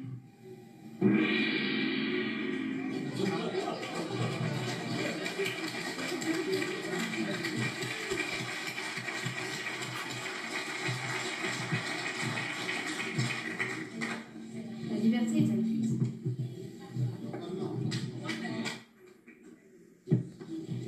Éric Fiori. Alors maintenant, je pense que vous êtes conscient que moi j'ai travaillé sur tout ça depuis très longtemps et que ma situation est un peu particulière dans la mesure où tout ça est ce qui était prévu. Et donc le concept même de gestion n'est plus celui de la République. C'est-à-dire que ce n'est plus un gouvernement qui a l'autorité sur un peuple, mais c'est l'inverse. Et donc on a conçu tout le système comme ça. Et donc là où beaucoup de gens ici pourraient se dire c'est la compétition, j'espère que je vais plaire plus que les autres, et on rentre dans la démagogie, dans les mensonges, etc. Au lieu de ça, on peut effectivement faire une unité. Mais il faut la préparer.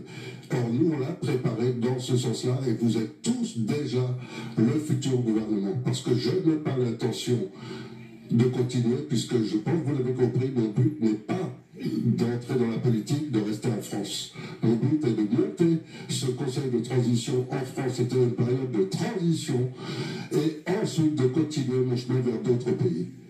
Parce que c'est le monde entier, c'est tous les peuples du monde qui sont esclavisés aujourd'hui par la République. Et il faut sortir de ce système.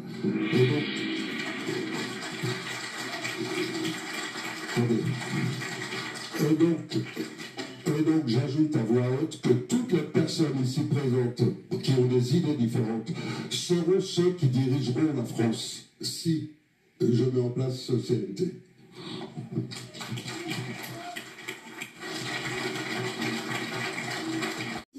Oui, je voudrais ajouter une petite précision un peu particulière et à l'intention en particulier des candidats ici, c'est que le mouvement que je gère maintenant depuis assez longtemps a énormément de monde dans toute la France, et on a un programme organisé et une opération qui commence le 10 janvier auprès de tous les maires de France, avec une opération assez intense. Donc si on se met d'accord avant sur le programme et qu'on est en accord tous, il faut en profiter, l'utiliser et éventuellement ajouter les autres membres et les autres possibilités que vous pouvez avoir aussi de votre côté, plutôt qu'on fasse en individuel, chacun de son côté. Il me semble que ce serait plus utile.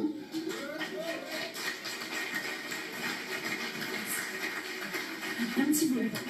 Allez, de la même façon, quand on a projeté notre film après, les gens sont restés à la porte parce qu'ils n'avaient pas le pass sanitaire. Alors je voulais juste vous dire qu'à partir de ce soir, étant donné que je suis candidat officiellement, mes projections ne sont plus des projections, mais sont des meetings. Et donc dans toute la France...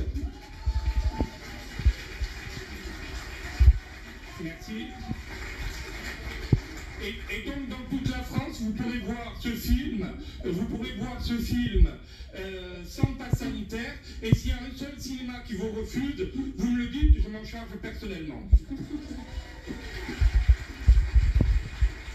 Écoutez, je crois que... Il faut récupérer le micro. Pour le plaisir. Je crois qu'on va... Puisque vous avez terminé sur une note de showbiz, si on terminait sur Charles Trenet qui disait « Quand on a rêvé sa vie, il faut vivre son rêve ». Ça valait le coup, merci beaucoup. Douce France, cher pays de mon enfance, berce de ton insouciance, je regarde Je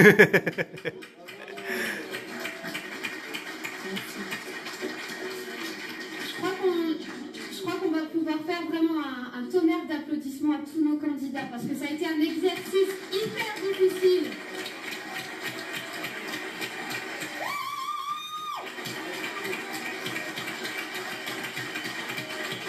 En présentiel et en visio.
Ils vont avoir un petit moment entre eux pour discuter, parler, voilà, collaborer, échanger leurs coordonnées.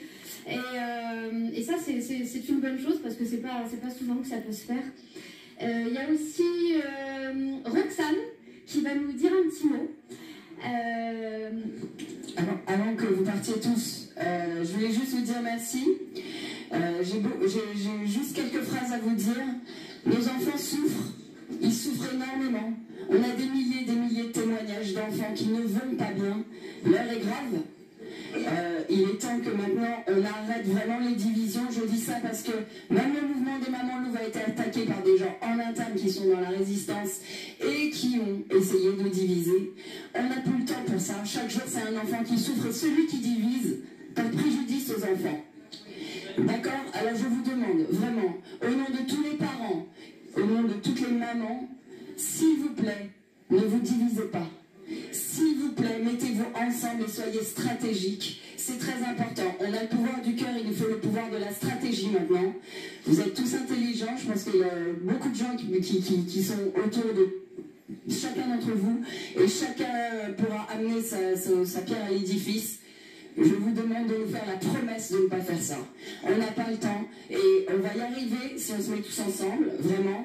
Et je pense qu'il y a des gens qui n'ont absolument pas peur de vous et qui pensent que tout ça n'arrivera pas.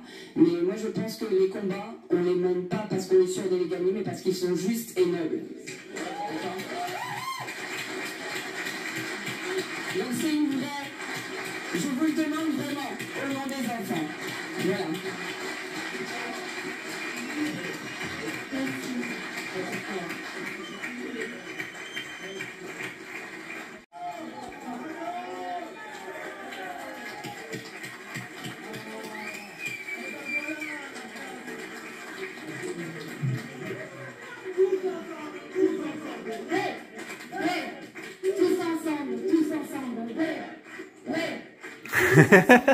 Excellent. Où c'est que vous avez déjà vu ça dans les médias mainstream? Tous ensemble, ouais.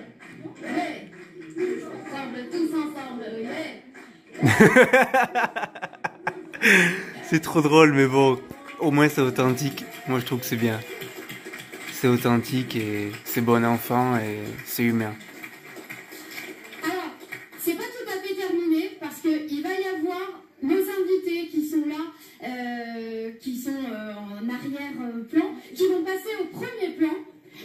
Et oui, parce qu'il va y avoir, voilà, ils vont discuter avec vous. Vous allez pouvoir vous exprimer. Ils vont discuter entre eux de ce qui s'est un petit peu fait.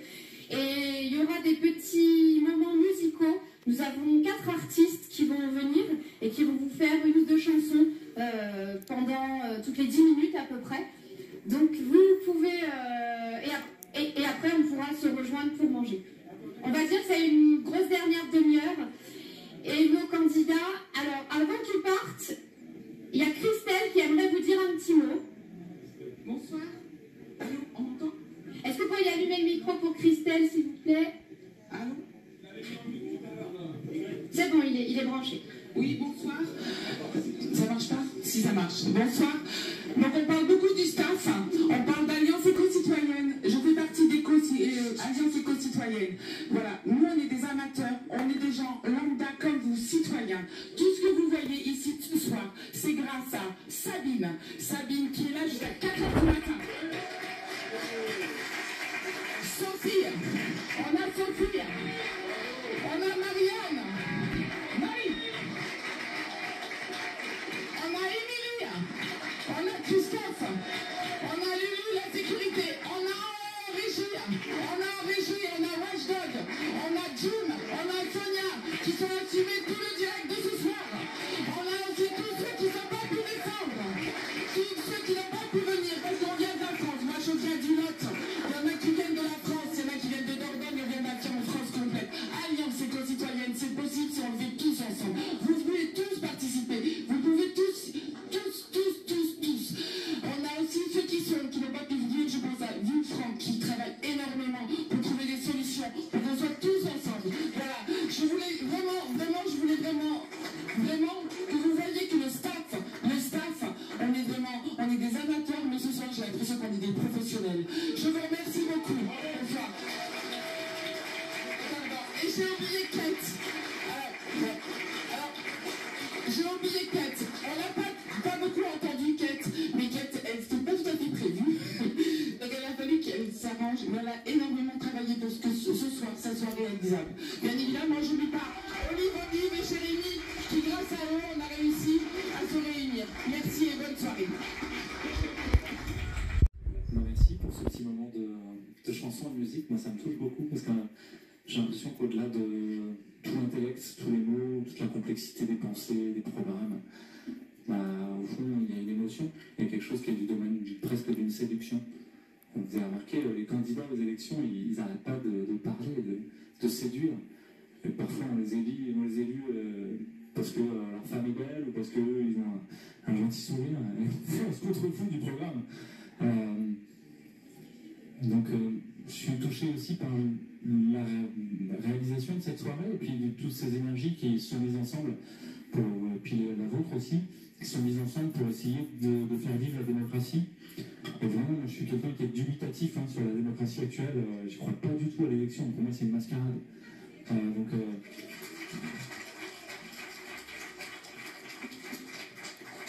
Et pourtant, je suis touché par ce qui se passe et par le fait qu'il y ait tous ces gens qui soient là, qui aient le courage de venir, de s'exposer, de dire ce qu'ils pensent. C'est vraiment pas facile. De chanter aussi, c'est pas facile du tout. Et ça me donne un grand espoir. Et mon expérience des collectifs, c'est que chaque fois qu'on est des humains ensemble, en fait, ils sont eux le pire. Et il y a toujours le PFH, j'en parle de temps en temps, c'est le putain de facteur humain. Et il faut faire avec. Et ce qui m'apparaît, c'est que il y a certains enjeux qui n'ont pas été évoqués, et peut-être certains dans la salle en auraient parlé, mais c'est les problématiques énergétiques. Et le fait qu'on vole peut-être à 300 000 km au-dessus de la réalité qu'on vit aujourd'hui. On vit à crédit sur les générations futures d'une manière massive et depuis des années, avec une consommation de matérialité et de nature qui est proprement intolérable pour le monde. Et il se trouve que depuis 2008, il s'est passé quelque chose de fondamental. On a passé le pic pétrolier, du pétrole conventionnel. Et donc on va vers la décroissance. On va vers, en fait, un effondrement énergétique. Et tout ce qu'on est en train de vivre, c'est lié à ça. Et on n'est pas prêt. On n'est pas prêt parce que toutes nos attentes, tous nos rêves sont toujours plus grands, toujours plus gros, toujours plus coûteux. Et on est en train d'hypothéquer l'avenir de nos enfants parce qu'on veut vivre à crédit. Crédit avec dette à intérêt. Vous savez qu'on parle beaucoup de monnaie, moi ça m'arrive d'en parler aussi, et que le problème c'est l'intérêt de la dette. C'est même pas la dette elle-même. Je ne vais pas garder la parole trop longtemps, mais juste pour vous dire que cet enjeu énergétique, il doit être considéré, parce que si on fait des programmes en business as usual, ce qui est un peu une partie des programmes que j'ai entendus ce soir, c'est de continuer un peu comme avant, mais en essayant de changer un peu les choses et de mettre un peu plus de démocratie, un peu plus de citoyens. Ben, je pense qu'on se fout le doigt dans l'œil, parce qu'il va falloir commencer à vivre une certaine sobriété heureuse. Et qu'un des enjeux majeurs, c'est de, ça a été dit plein de fois, c'est de reprendre l'argent là où il est, et la matière là où elle est. Il y avait un tout petit nombre de personnes qui accaparent aujourd'hui toutes les ressources. Il faut que ça change.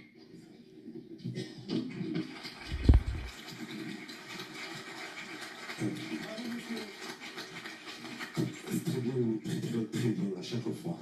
Mais qui parle, c'est... J'adore. Moi, en tout cas, j'adore. Donc moi, il nous méprise totalement. Ah si, il faut dire les choses. Et puis, je vois bien encore Macron, ce qu'il a dit tout à l'heure. C'est une véritable folie. On voit bien que l'Assemblée nationale, en partie, est obsolète, que le Sénat est obsolète, que le Conseil constitutionnel est obsolète. Il faut vraiment arriver à mettre nos égos de côté, converger tous ensemble pour un monde de meilleur. Déjà, voilà. Moi, en tout cas, je me sens libre. Je suis en désobéissance civile déjà depuis longtemps, depuis très très longtemps. Mais j'attends. Je suis toujours en attente de voir les citoyens sortir un jour. On a raté le coche en 2018. Je veux dire parce qu'on n'était pas structuré, on n'était pas organisé. Mais par contre, j'ai jamais autant appris que ces 3 dernières années. Voilà. Merci à vous. Allez-y, il ne faut pas qu'on soit trop bien épais entre nous, il faut qu'on fasse semblant de pas être d'accord. Bonjour à tous. Je suis pas d'accord. J'ai rien dit encore. Ah bon, patience. On demande de rebondir un petit peu sur ce qui s'est passé tout à l'heure. Donc, je suis quelqu'un d'apolitique, c'est-à-dire que j'ai un profond désintérêt pour les politiques. Voilà, c'est comme ça. Forcément, les choses m'intéressent un peu plus aujourd'hui, puisqu'on en est à devoir quémander notre liberté, puisque les choses pour lesquelles nous pouvions librement faire, avant donc c'est que du 5 août 2021, et bien aujourd'hui nous sommes contraints par un fameux pass sanitaire, pass vaccinal, pass sociétal. Bon, finalement, il n'y a plus vraiment de limite. Et c'est vrai que, par conséquent, mon intérêt pour la politique a forcément dû changer. Mais c'est vrai qu'en quelques mois, en quelques années, on ne peut pas non plus se refaire complètement. Donc, peut-être un point de vue un peu juridique, on va dire. En tout cas, je vais essayer d'apporter un petit éclairage. Effectivement, les institutions de la Ve République ont déjà été dévoyées dès 1962, dès l'instauration du suffrage universel direct du président de la République, puisqu'on a changé la nature finalement du régime, qui est à la base un régime parlementaire dans lequel le gouvernement est responsable devant le Parlement. Et c'est ce qui permet une sorte d'équilibre des pouvoirs. Donc aujourd'hui, effectivement, il y a une défaillance déjà institutionnelle qui s'est aggravée en fait avec la crise sanitaire. Donc finalement, il y avait déjà quelque chose qui fonctionnait mal à la base. Et aujourd'hui, effectivement, on voit bien qu'on a une majorité qui a le doigt sur la couture et qui se comporte peu comme une chambre d'enregistrement. Et ça, c'est pas nouveau, c'est quelque chose qui existait déjà auparavant. C'est simplement qu'aujourd'hui, nos libertés fondamentales ont été séquestrées par ce système.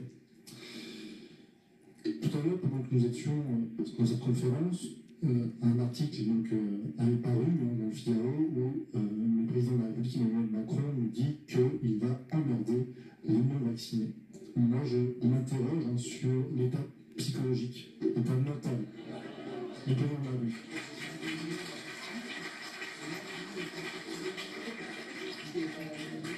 Mais je m'interroge juridiquement, véritablement. C'est-à-dire que, est-ce que psychologiquement, son état est compatible avec sa fonction actuelle?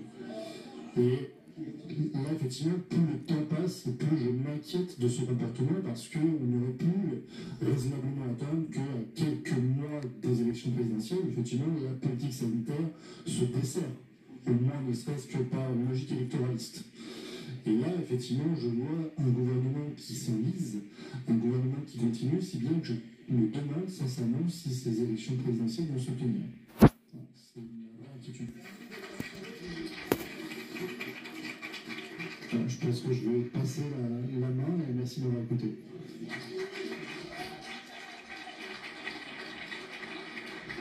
Une autre artiste à vous présenter. Et oui. Ah, ça va un peu vite, hein, mais voilà, ils ont fait l'effort d'être là et je ne peux pas les laisser dans les coulisses avec leur stress comme ça pendant des heures. Elle s'appelle Chloé, elle est chanteuse, auteure, compositrice, interprète.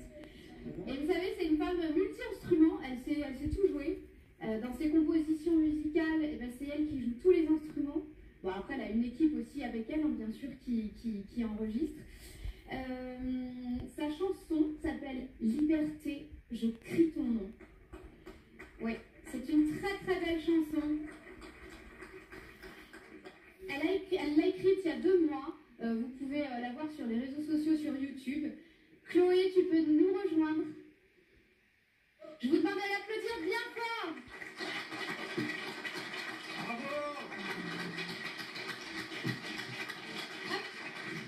Est-ce qu'en régie, ils sont prêts? Toujours. C'est de là où ça se voit. Comment? Je sais pas lequel c'est. C'était celui-ci pour le chanteur tout à l'heure? Voilà. Je change de micro. Il y a des règles. Est-ce que la régie c'est bon? Oui, ils me disent que oui. Eh bien, vas-y, Chloé, donne ton beau message.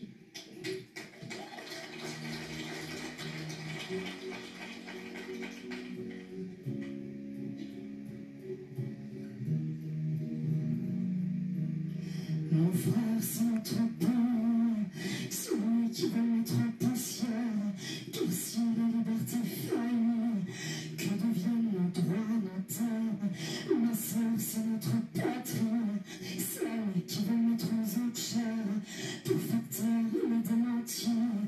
Ah, le son est sourd.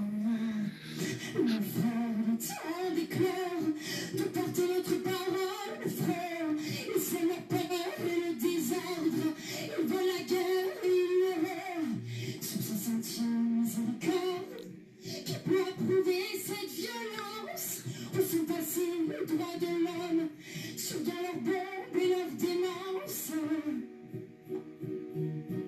Liberté, révolution, qu'on soit 10 000 ou des millions, la force idéale, conviction. Liberté, je crie ton nom.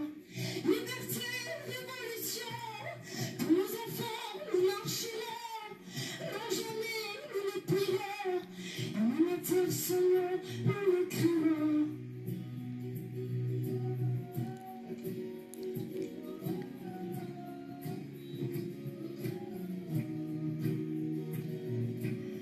Ma sœur, c'est pas ma patrie, celle qui s'injecte d'ignorance, celle qui tue la démocratie, veut nous faire croire en sa bienveillance.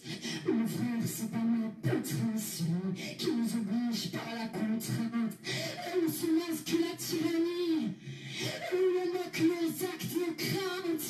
Ma sœur, non, c'est pas ma France, celle qui nous prive de liberté.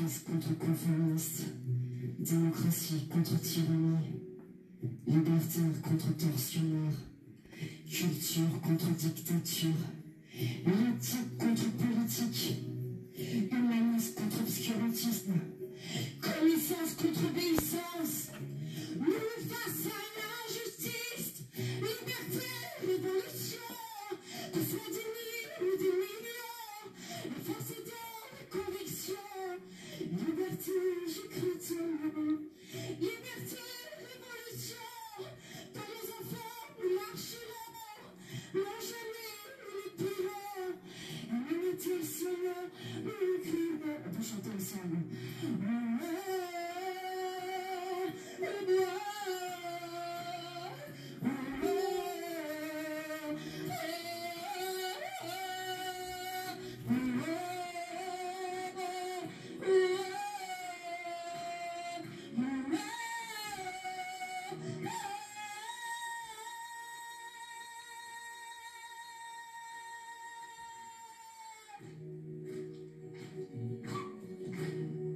Merci beaucoup.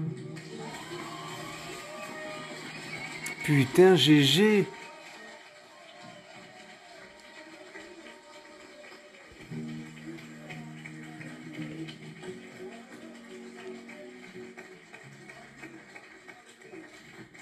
Ça, c'est de la belle chanson. Hein. Ah ouais, ouais. Bravo Chloé, bravo. Est-ce que... eh ben allez-y, continuez de discuter. Wow, c'est pas évident quand on vit un beau moment. Ok, bah, moi je rebondis par rapport à David du coup. Ouais, on se demande ce qui se passe dans la tête de nos dirigeants et c'est pour ça que nous, on n'était pas notre coup d'essai. Vous savez, avant de créer les Mamans Louvres, d'abord on a créé des collectifs de parents. Ensuite on a créé des rassemblements de collectifs avec Parents 21, Enfance et Liberté. Et puis bah, maintenant on a créé un mouvement qui sont des gens issus de plein de collectifs. Pourquoi ? Parce qu'il faut aller encore et toujours plus loin. On essaye de passer là où on peut passer parce que nos enfants, bah, c'est notre priorité et qu'aujourd'hui c'est les grands oubliés. Voilà. Il faut que les enfants soient remis au centre de toutes les préoccupations. Nous sommes responsables d'eux. Ce n'est pas à eux de protéger les grands, c'est aux grands de protéger les enfants. Et si on est en temps de guerre, encore une fois, j'ai fait un film qui s'appelle Monde à l'envers il y a 1 an, où on dénonçait tout ça, il n'y a rien qui a changé, tout s'est empiré. Franchement, si j'avais su d'ailleurs Ingrid jouer dans ce court-métrage, et Ingrid nous a prêté sa chanson que vous avez écoutée tout à l'heure, on en pleurait il y a 1 an, on en pleure toujours maintenant, et ça, c'est pas possible. Le 4 novembre, on allait déposer une lettre à Emmanuel Macron. Pourquoi lui ? Parce que Emmanuel Macron, c'est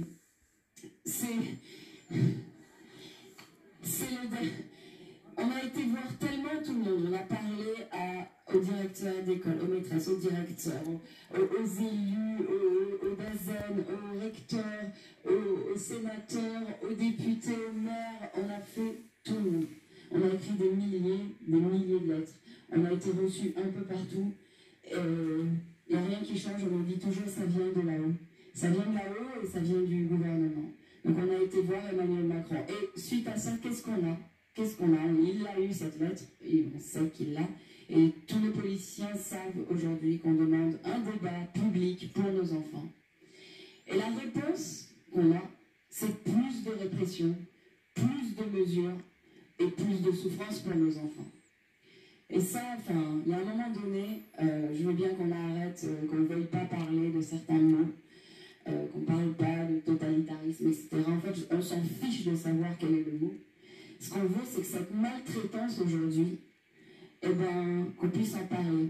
Et donc aujourd'hui, c'est les médias et les politiques qui sont responsables du fait qu'on étouffe cette souffrance des enfants. Et aujourd'hui, ben, nous, ce qu'on fait, c'est qu'on va chercher le débat avec ces gens-là parce que ce qu'on veut, c'est le nombre. On veut que tous les parents aujourd'hui s'impliquent. Et on demande à tous les parents qui ne sont pas impliqués de venir s'impliquer. Et que ces parents-là, ils ne sont parfois pas dans nos réseaux. Il faut aller les chercher. Et ces parents-là, peut-être qu'ils regardent les mainstream, peut-être qu'ils font confiance aux personnes de notre gouvernement. Donc il va falloir mettre ces gens-là de notre gouvernement face à leurs responsabilités devant ses parents, pour que ces parents puissent enfin s'impliquer, se rendre compte que rien n'est fait pour nos enfants. Donc maintenant, voilà, nous aujourd'hui, on va essayer de faire une passerelle entre ce qu'on peut appeler la résistance et la politique. Nous, les Mamans Louves, on a utilisé une stratégie qui est d'aller voir ces gens pour les mettre face à leurs responsabilités et, de fait, pouvoir ramener du nombre, parce qu'on est persuadé qu'il n'y a que ça qui changera l'inconscient, enfin l'opinion publique. Et on a besoin de tous les parents aujourd'hui. On a besoin que tous les parents se bougent pour leurs enfants, en fait. Donc voilà, on prend une stratégie, on prend une voie qui va être d'aller dans les médias mainstream, si on peut, essayer de faire ce qu'on peut pour faire une passerelle et un terrain d'entente entre ce monde et l'autre. Parce que la division, encore une fois, peut-être que ça ne suffira pas. Voilà. Et donc je finis juste par dire, on a monté l'association Mamans Louves aujourd'hui. Donc elle est dispo. L'adhésion est gratuite et on demande à tous les parents de venir s'impliquer parce qu'on est super organisés. On a à peu près 70 Mamans Louves qui travaillent tous les jours, jour et nuit, pour pouvoir mener ce combat, cette lutte. Donc venez. Et voilà, faites-le pour vos enfants, c'est très important. Allez-y. C'est bon, hein? Oui, on fait un petit tour de table parce qu'on arrive un petit peu sur les derniers moments de l'émission, donc si vous voulez bien, vous prenez un petit peu chacun. Oui. Voilà. On a déjà entendu énormément de réflexions, de considérations, d'analyses, et je pense que pour nous qui avons été enseignants, à la fac, on a aussi enseigné, et on sait que le temps d'attention, c'est pour ça que le cours maximum dure 2 heures, parce qu'effectivement, ce n'est pas facile de rester attentif. Alors moi, je pense que pour ceux qui me connaissent, il y a beaucoup qui suivent les vidéos, ou pour aller sur Action 19, et moi j'ai ce soir quelqu'un qui dit qu'il va m'emmerder. Qui va m'emmerder, et je vais m'emmerder aussi. Et je vais vous dire que je vais continuer à l'emmerder. Parce que je suis au 68 de Boulogne-Saint-Denis, lui est au 55. Donc, on n'est pas loin. Lui de l'autre côté, moi je suis de l'autre côté. Il m'emmerde, je l'emmerde. Et je vais l'emmerder tous les jours en faisant du droit. Parce que moi, je ne l'ai jamais insulté. Là, il m'a insulté parce que je ne suis pas vacciné et je ne me ferai pas vacciner. Et je n'irai plus au cinéma. J'irai plus au restaurant, je m'en fous, parce que cet argent-là, à la limite, chaque jour, je le ressens, maintenant je prends un pot, je mets des dons 10 euros, 15 euros. J'ai été aussi riche que la maison, comme me disent, tiens, abonnement, sans problème. Je m'emmerde, et on va nous emmerder parce qu'on va résister. Et je vous dis une chose, il y a une lutte d'espoir, parce que il y a 2 ans, quand lui, Carlo, quelqu'un d'autre qu'on peut critiquer, certains complotistes, peu importe, on n'était pas beaucoup. On n'était vraiment pas beaucoup, il n'y avait même pas beaucoup d'avocats. Et après, au fur et à mesure, on voit quand même nous en sortir, et je pense qu'il y a 2 ans, on n'aurait pas pu organiser cela. On organise maintenant parce qu'effectivement, à force de parler, de discuter, de se prendre des insultes, de sacs de merde, de connards, enculés, maçons, etc., eh bien on est là. 2 ans. 2 ans. Il en a pris plein la gueule, il a pris le boulot, il en a chié, il a pris des positions, mais il est là. Et ça, c'est la plus belle image qu'on peut donner. C'est comme ça qu'on l'emmerde. On l'emmerde parce qu'on est toujours là et on sera là. Et vous savez ce que je vais faire ce soir? Je vais vous chanter Bella Ciao. Et j'y tiens. Parce que c'est la chanson de la résistance, pas une chanson maoïste. Parce que moi, je suis né en Navasso, premier village de la Val d'Ossola, premier village de la République de l'Ossola. C'est la première partie libre d'Italie, où il y a eu le premier parlement de cela.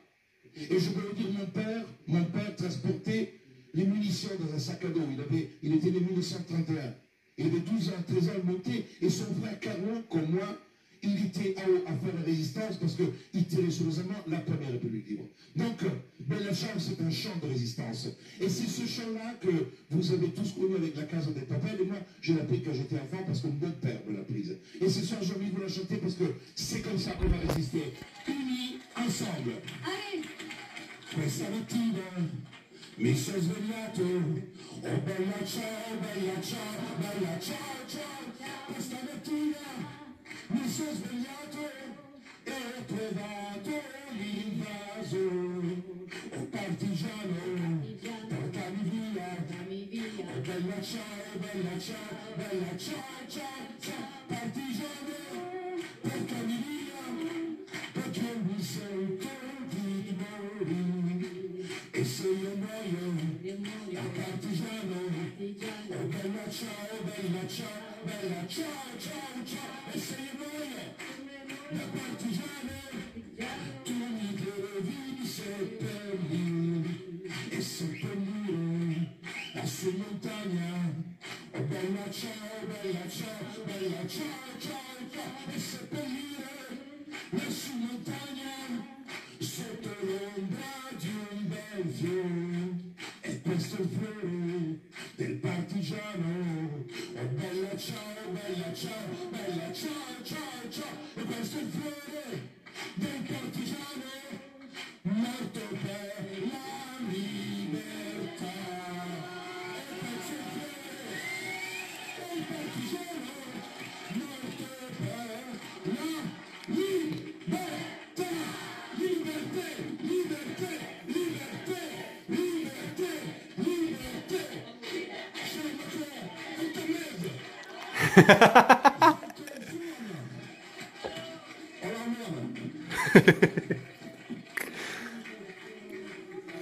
Waouh. Et on le sait, on le sent, Carlo, faut pas l'embêter.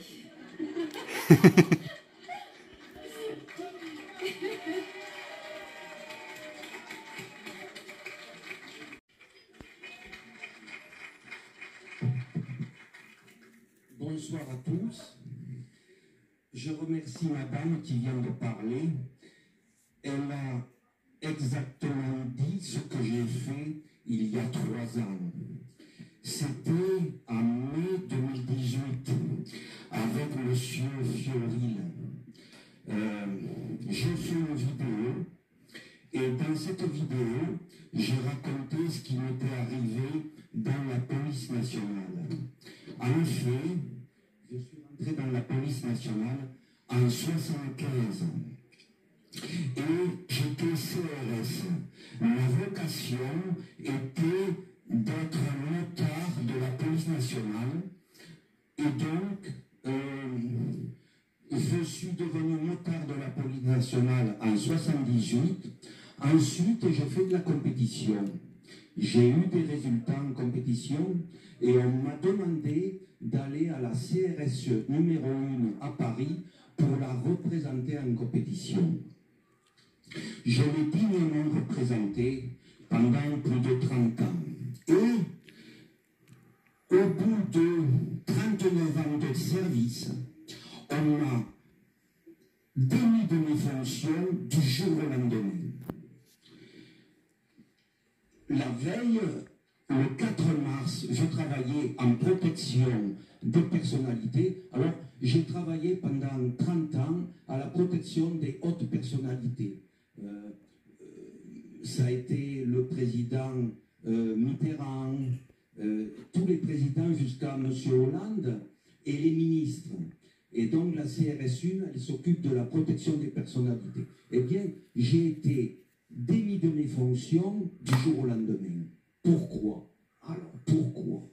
Je me suis aperçu que il y avait des malversations financières au sein du ministère de l'Intérieur. Mais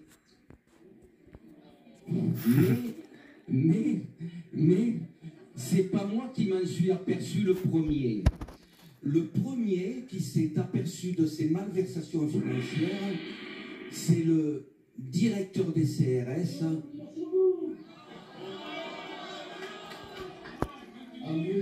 Alors je vais finir. Je fais une vidéo et donc madame a raison, il faut énormément de courage pour parler. Merci docteur, merci. Je suis comme vous. À la suite de ma vidéo, le lendemain, 10 policiers sont venus m'interpeller sur le circuit Monteau-Carole, dont un commissaire. J'avais de l'importance. Et toute la nuit en garde à vue, au petit matin, j'ai été interné à l'hôpital psychiatrique Henri Ey de Paris. On m'y a laissé pendant 2 mois. J'ai été... Les médicaments.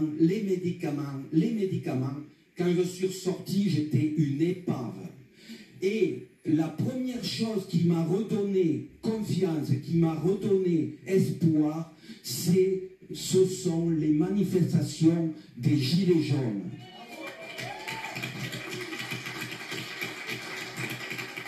Bravo Gilets jaunes. Et comme dit notre division, nous avons gagné.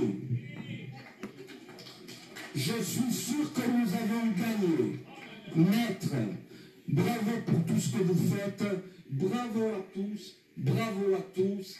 Et bravo pour votre témoignage. Merci beaucoup. C'est honneur. Il ne faut jamais avoir peur de parler. Et on lâche rien. On ne lâche rien. Merci. Merci.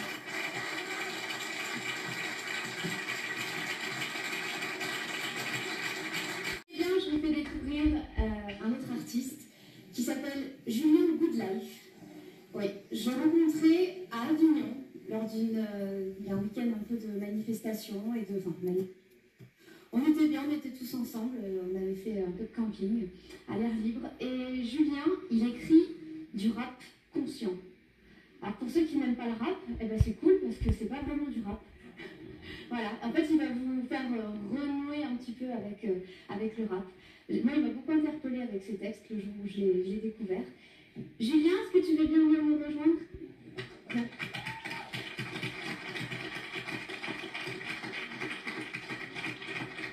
Du coup, là ta chanson c'est Comme un guerrier. Voilà, Comme un guerrier sur l'énergie du guerrier qui ne manque pas du tout ici, mais qui manque quand même pas mal dans la population en général, j'ai trouvé.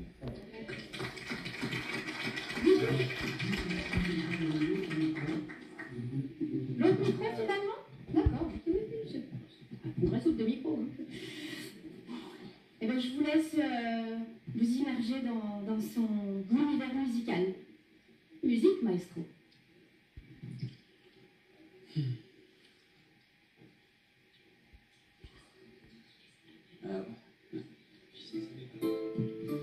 Ok.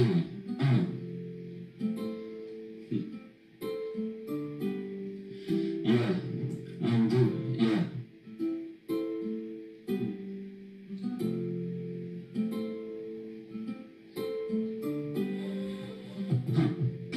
Le ventre vide, l'esprit clair, entraîné comme un légionnaire. Contraction, flexion, les abdos durs comme du béton, plus dans l'action que la réflexion. J'ai une mission à accomplir, mes buts en tête, quand je rate mes cibles, je rectifie le tir. J'oublie toutes mes erreurs, je garde mes victoires en souvenir, je deviens plus fort, mentalement, physiquement, inspiré par mes mentors. Je sors goutte après goutte, l'esclavage de l'imposteur de moi-même, la peur et les doutes. J'enchaîne les répétitions, parfois dans mon imagination, je m'entraîne, j'aiguise mes lames, animé par des visions. J'ai envahi la peine, j'accède à cet état où plus rien ne freine, transcendant mon ADN, dissipant la haine, zen comme un samouraï. L'essence en éveil, je pratique mon kiai, comme un ninja, je maîtrise la technologie, mon corps et mon esprit, je connais mon ennemi, Veni Vidi Vici.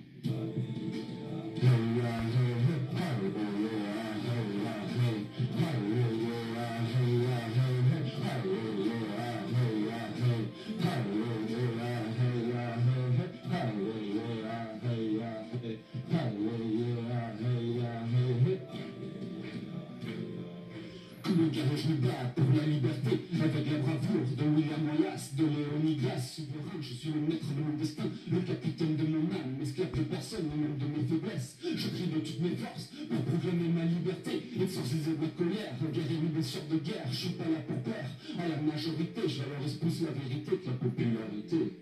Et quand j'ai besoin de courage, je me rappelle de grands sages comme Gandhi, Osho, Emerson et Thoreau. Et quand je me sens seul, je me rappelle de mon clan, ceux qui font partie de ma tribu, ces esprits libres et éveillés, on est ensemble, soudés comme des frères de sang. Il n'y a pas de rang dans mon armée, pas de compétition. On se bat pour la même cause, avec la force des myrmidons, intrépides et féroces, comme une troupe de lions.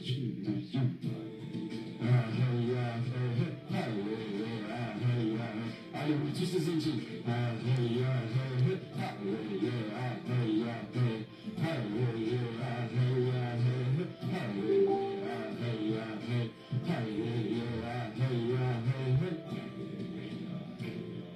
Je combats la tyrannie, la corruption, les injustices et l'oppression, les systèmes de contrôle, les monarchies, plutocratie, il n'y a pas de sang royal qui tienne.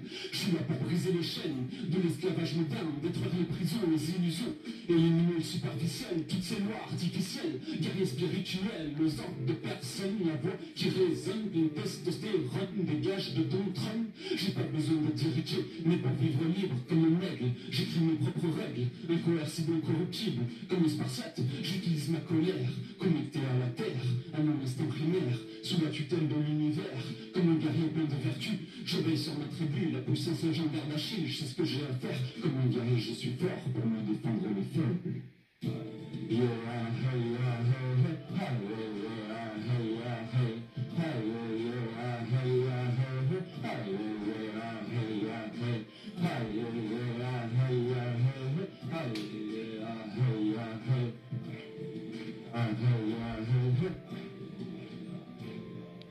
Comme un guerrier, je me ressource dans le silence, mon cœur plein de gratitude, je développe mon attitude d'esprit. Accéder à mon plein potentiel, à me concentrer sur l'essentiel, à agir pour le bien de l'humanité, à être une source d'inspiration, à faire preuve d'honnêteté, d'humilité, de compassion, de compassion, de compassion. Ouais. Putain, il devait être trop stressé, mais franchement, le texte... Merci beaucoup. Bravo. Bravo Julien. Merci de m'avoir invité. Avec plaisir. Ben, vous pourrez le retrouver sur Julien Woodlife. Hein, il a plein de titres, il a plein de chansons, il a plein de rap conscient. Tous les autres artistes aussi, vous pourrez les retrouver sur les réseaux. Normalement, ça s'inscrit dans le post de la vidéo. Il y a tous les liens, donc vous pourrez réécouter ça au calme chez vous.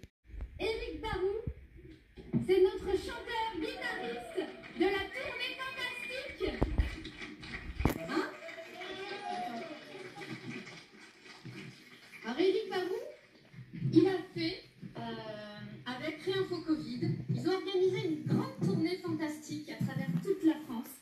C'est-à-dire qu'Éric, il est allé chanter dans la rue, dans toute la France, c'est ça, hein. Et même des fois accompagné de policiers, à qui ça faisait plaisir d'ailleurs d'écouter un petit peu de musique dans les rues, n'est-ce pas? Oh, il marche, ouais. T'as pas de voix, on n'y peut rien. Hein. Je viens consommer d'apprendre à chanter justement pour pouvoir en donner. Ça tombe bien. Éric, t'as écrit une super chanson. Ouais, parce que là, il nous a dit qu'il allait nous emmerder.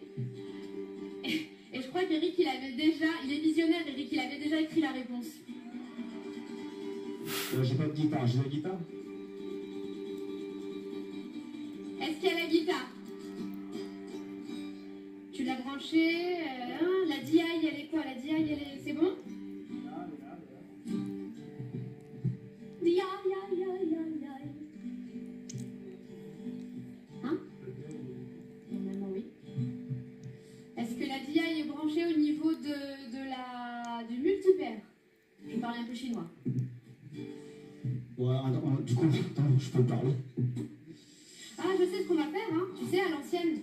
On va y mettre un autre micro, je vais lui faire le micro de guitare. Ça fait 2 ans, en fait, je suis parti sur les routes au mois de janvier quand tout était fermé, quand la musique était interdite. C'est quand même un peu bizarre, quoi, que les musiques live sont interdites. Les lieux pour la musique live étaient interdites. Il y avait un endroit où c'était pas tout à fait interdit, il n'y avait pas trop de texte là-dessus, c'était la rue. Et effectivement, j'ai travaillé sur une tournée qu'on a appelée la tournée fantastique, et j'ai travaillé ça avec les différentes antennes partout en France, les différentes antennes du collectif Info Covid qui avait été initié avec lui et ses amis. Je trouvais que la parole de Raymond Fou était vachement bien parce qu'elle était, sa vocation était de réinstaller l'espace du débat démocratique. Et moi, ça me plaisait bien ça, de le faire avec de la musique et avec de la pensée, avec du partage de connaissances, du partage de toute forme de connaissances sur les différentes corporations, les différentes vocations. Et en fait, cette tournée, elle ne s'arrête pas. Elle va continuer sur 2022 avec des formes différentes. Elle rencontre plein de gens partout en France. Plein de gens encore aujourd'hui qui y ont cru encore, qui ont attendu, qui ont été patients, qui ont été endurants et qui, là, commencent franchement à perdre espoir. Et à chaque fois que je prends la guitare, que je les croise, que je les vois, ça réanime l'espoir. Et j'aime bien me dire que quelque part, moi aussi, je suis un réanimateur.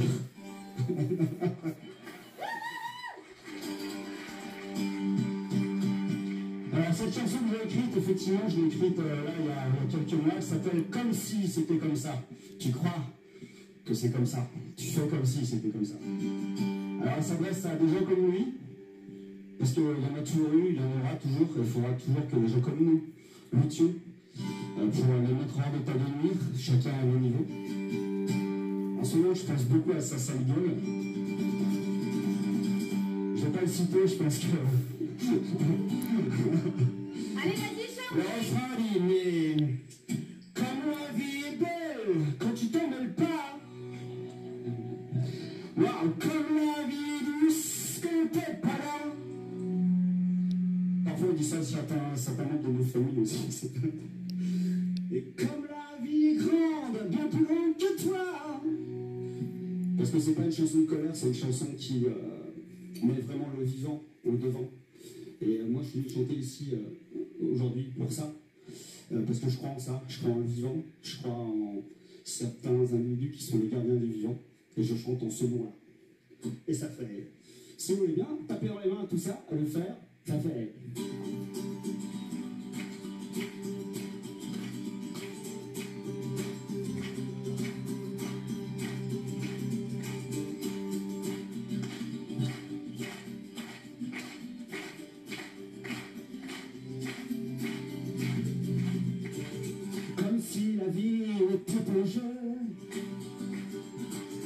Comme si nos vies étaient à toi,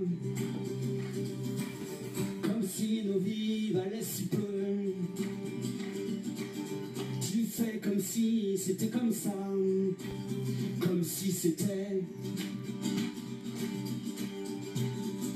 comme ça. Comme si nos vies se jouaient au jeu. Sur ton tapis valaient zéro. Comme si nos vies ne valaient que ça. Tu fais comme si c'était comme ça. Comme si c'était comme ça. Mais comme la vie est belle quand tu t'en mêles pas. Comme la vie est douce quand t'es pas là. Comme la vie est grande, bien plus grande que toi. Mais quand bien même, veille sur toi. Quand je chante sans manif, je dis veille sur toi, connard. Et comme tu vas apprendre au jeu, toi au-dessus, nous en deçà. Toi tout puissant, du moins tu le crois. Tu fais comme si c'était comme ça. Comme si c'était comme ça. Et comme la vie est belle quand tu t'en mêles pas. Comme la vie est douce quand t'es pas là. Comme la vie est grande, bien plus grande que toi. Mais quand bien même, veille sur toi. J'ai pas de guitare. Hein. Si, il y a une guitare là-dedans.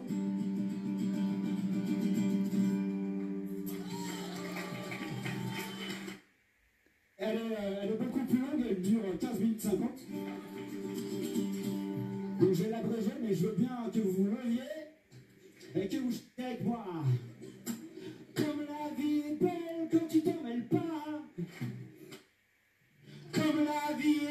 douce quand t'es pas là. Comme la vie est grande, bien plus grande que toi. Comme la vie est belle quand tu t'en mêles pas. Comme la vie est douce quand t'es pas là. Comme la vie est grande, bien plus grande que toi. Hey! C'est là. Comme la vie est douce quand t'es pas là. Comme la vie est grande, bien plus grande que toi. Comme la vie est belle quand tu t'en mêles pas. Comme la vie est douce quand t'es pas là. Comme la vie est grande, bien plus grande que toi. Et j'ai pas eu, je sais pas.